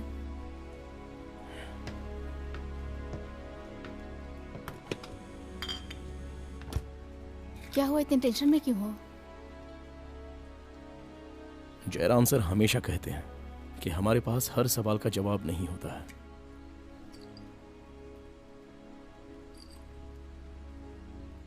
एक पुलिस वाले के लिए इस तरह की बातें करना शोभा नहीं देता।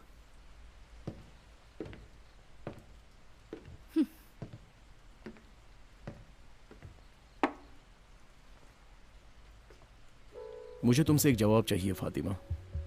तुमने वो आर्टिस्ट लकी की मौत के बारे में तो सुना होगा ना? हाँ, मैंने पढ़ा था। पिछले 3 महीनों से निहारिका नाम की एक लड़की उसके साथ रहती थी।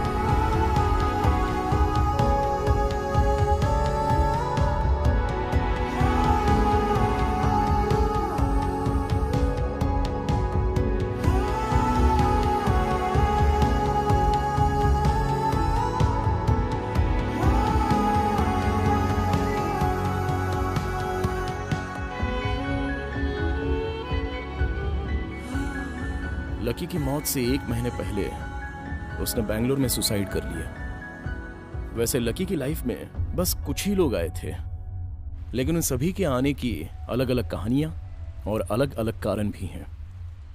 लेकिन प्रूव करने के लिए कोई सॉलिड एविडेंस नहीं है। वो ये लोग भी हो सकते हैं और कोई दूसरा भी हो सकता है, लेकिन अभी तक हमारे पास कोई डिटेल्स नहीं है। हो सकता है निहारिका चाहती रही हो कि लकी की मौत बिना किसी तकलीफ के हो।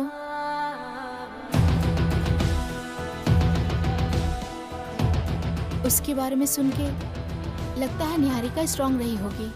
वो कभी नहीं चाहेगी कि लकी की मौत किसी फोबिया या बीमारी से हो। ग्राउंड में एक आदमी ने पेड़ से लटक कर जान दी थी। मैं उसे देखकर परेशान हो गया। वहां बहुत लोग भी इकट्ठा थे। मुझे बहुत घबराहट हो रही है। असल में वो सिर्फ नेक्रोफोबिया का ही शिकार नहीं है, वो टेनेटोफोबिया से भी जूझ रहा है। इट्स कॉल्ड डेथ एंग्जाइटी, मौत का खौफ। जहर मुंह के रास्ते शरीर में गया है और यही मौत का कारण है। जरा देखता हूँ कहाँ पे इस तरह की बातें लिखी हुई हैं इसमें। ये थूक लगाकर पेज मत पलटो। बिना थूक लगाए पेज कैसे पलटा जा सकता है? मैं तुम्हें प्रोटेक्ट करने के लिए कुछ भी करूंगी, तुम्हें कुछ नहीं होने दूंगी। उस वक्त इंडस्ट्रियल केमिस्ट्री पर रिसर्च कर रही थी। केमिस्ट्री में बिल्कुल कियोस्टिक सिस्टम की तरह। जब हम लोग यहाँ पर आए थे ना, ये रूम उसका परफेक्ट एग्जांपल था। ये गिफ्ट और ये लेटर पढ़कर तुम्हें जरूर खुशी होगी। मेरी डायरी जिसे पढ़ने की तुम कोशिश कर रहे थे, वो मैं तुम्हें भेज रही हूँ।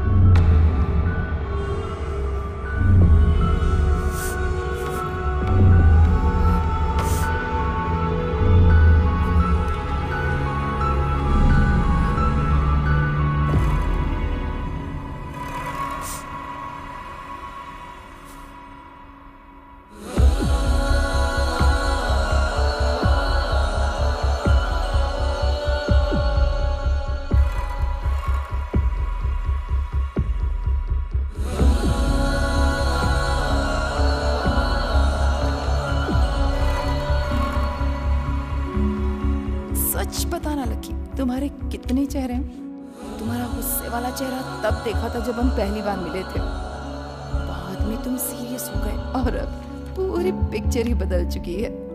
कोई बात नहीं, दोनों चेहरे ना बहुत अच्छे हैं। उस रात मुझे लगा कि लड़ने और झगड़ने के लिए हम अच्छे दोस्त बन सकते हैं, पर अब मुझे लगता है तुम पूरी जिंदगी मेरे साथ रहकर मुझे सही रास्ता दिखाओगी। तुम यहीं रुकोगे? मुझे अच्छा लगता है कि तुम मुझे गले लगाकर मनाओ, क्योंकि रिलेशनशिप में मैं इस तरह से किसी को नहीं मना पाती। हमारी पहली मुलाकात प्यार में बदल जाएगी, ऐसा तो मैंने बिल्कुल नहीं सोचा था। मैं जानती हूँ तुमने हमेशा कोशिश की, बहुत कोशिश करते थे ना मेरी डायरी पढ़ने की। अब पढ़ो, देखो मुझे तुम्हारा इस तरह से गुस्सा होना बिल्कुल अच्छा नहीं।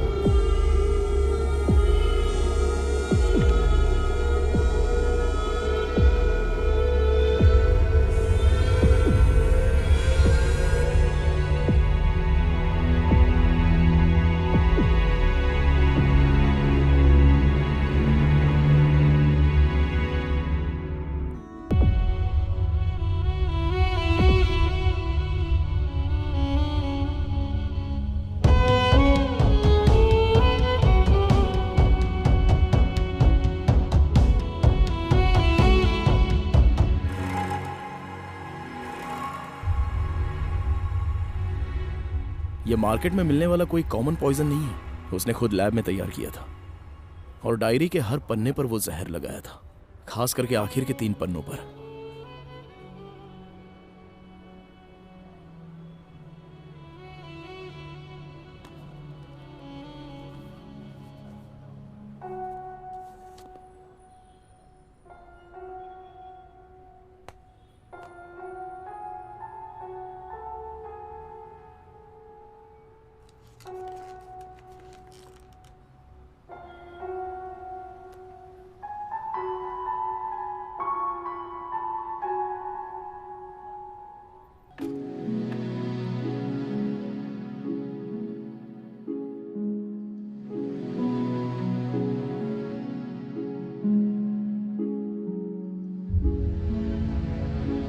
मैं एक कहानी सुनाता हूँ। हाँ। जंगल में एक कीचड़ की बूंद और एक खूबसूरत पत्ता दोस्त बन जाते हैं। उनकी दोस्ती प्यार में बदल जाती है। दोनों एक दूसरे को बहुत प्यार करते हैं। फिर दोनों एक दिन जंगल की खूबसूरती देखने का सफर शुरू करते हैं। कुछ दूर जाने के बाद जंगल में एक जोर की आंधी आती है। फिर पत्ते को हवा से बचाने के लिए कीचड़ उसे अपने अंदर छुपा लेता है। फिर दोनों का सफर शुरू हो जाता है। तेज हवा थम जाती है, तभी तेज बारिश शुरू हो जाती है। वो खूबसूरत पत्ता कीचड़ को बचाने की कोशिश करता है। कुछ देर के बाद बारिश के साथ तेज हवाएं चलने लगती हैं। आंधी पत्ते को उड़ा ले जाती है और पानी कीचड़ को बहा ले जाता है और यहीं दोनों का साथ छूट जाता है।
कभी नहीं हमको जुदा।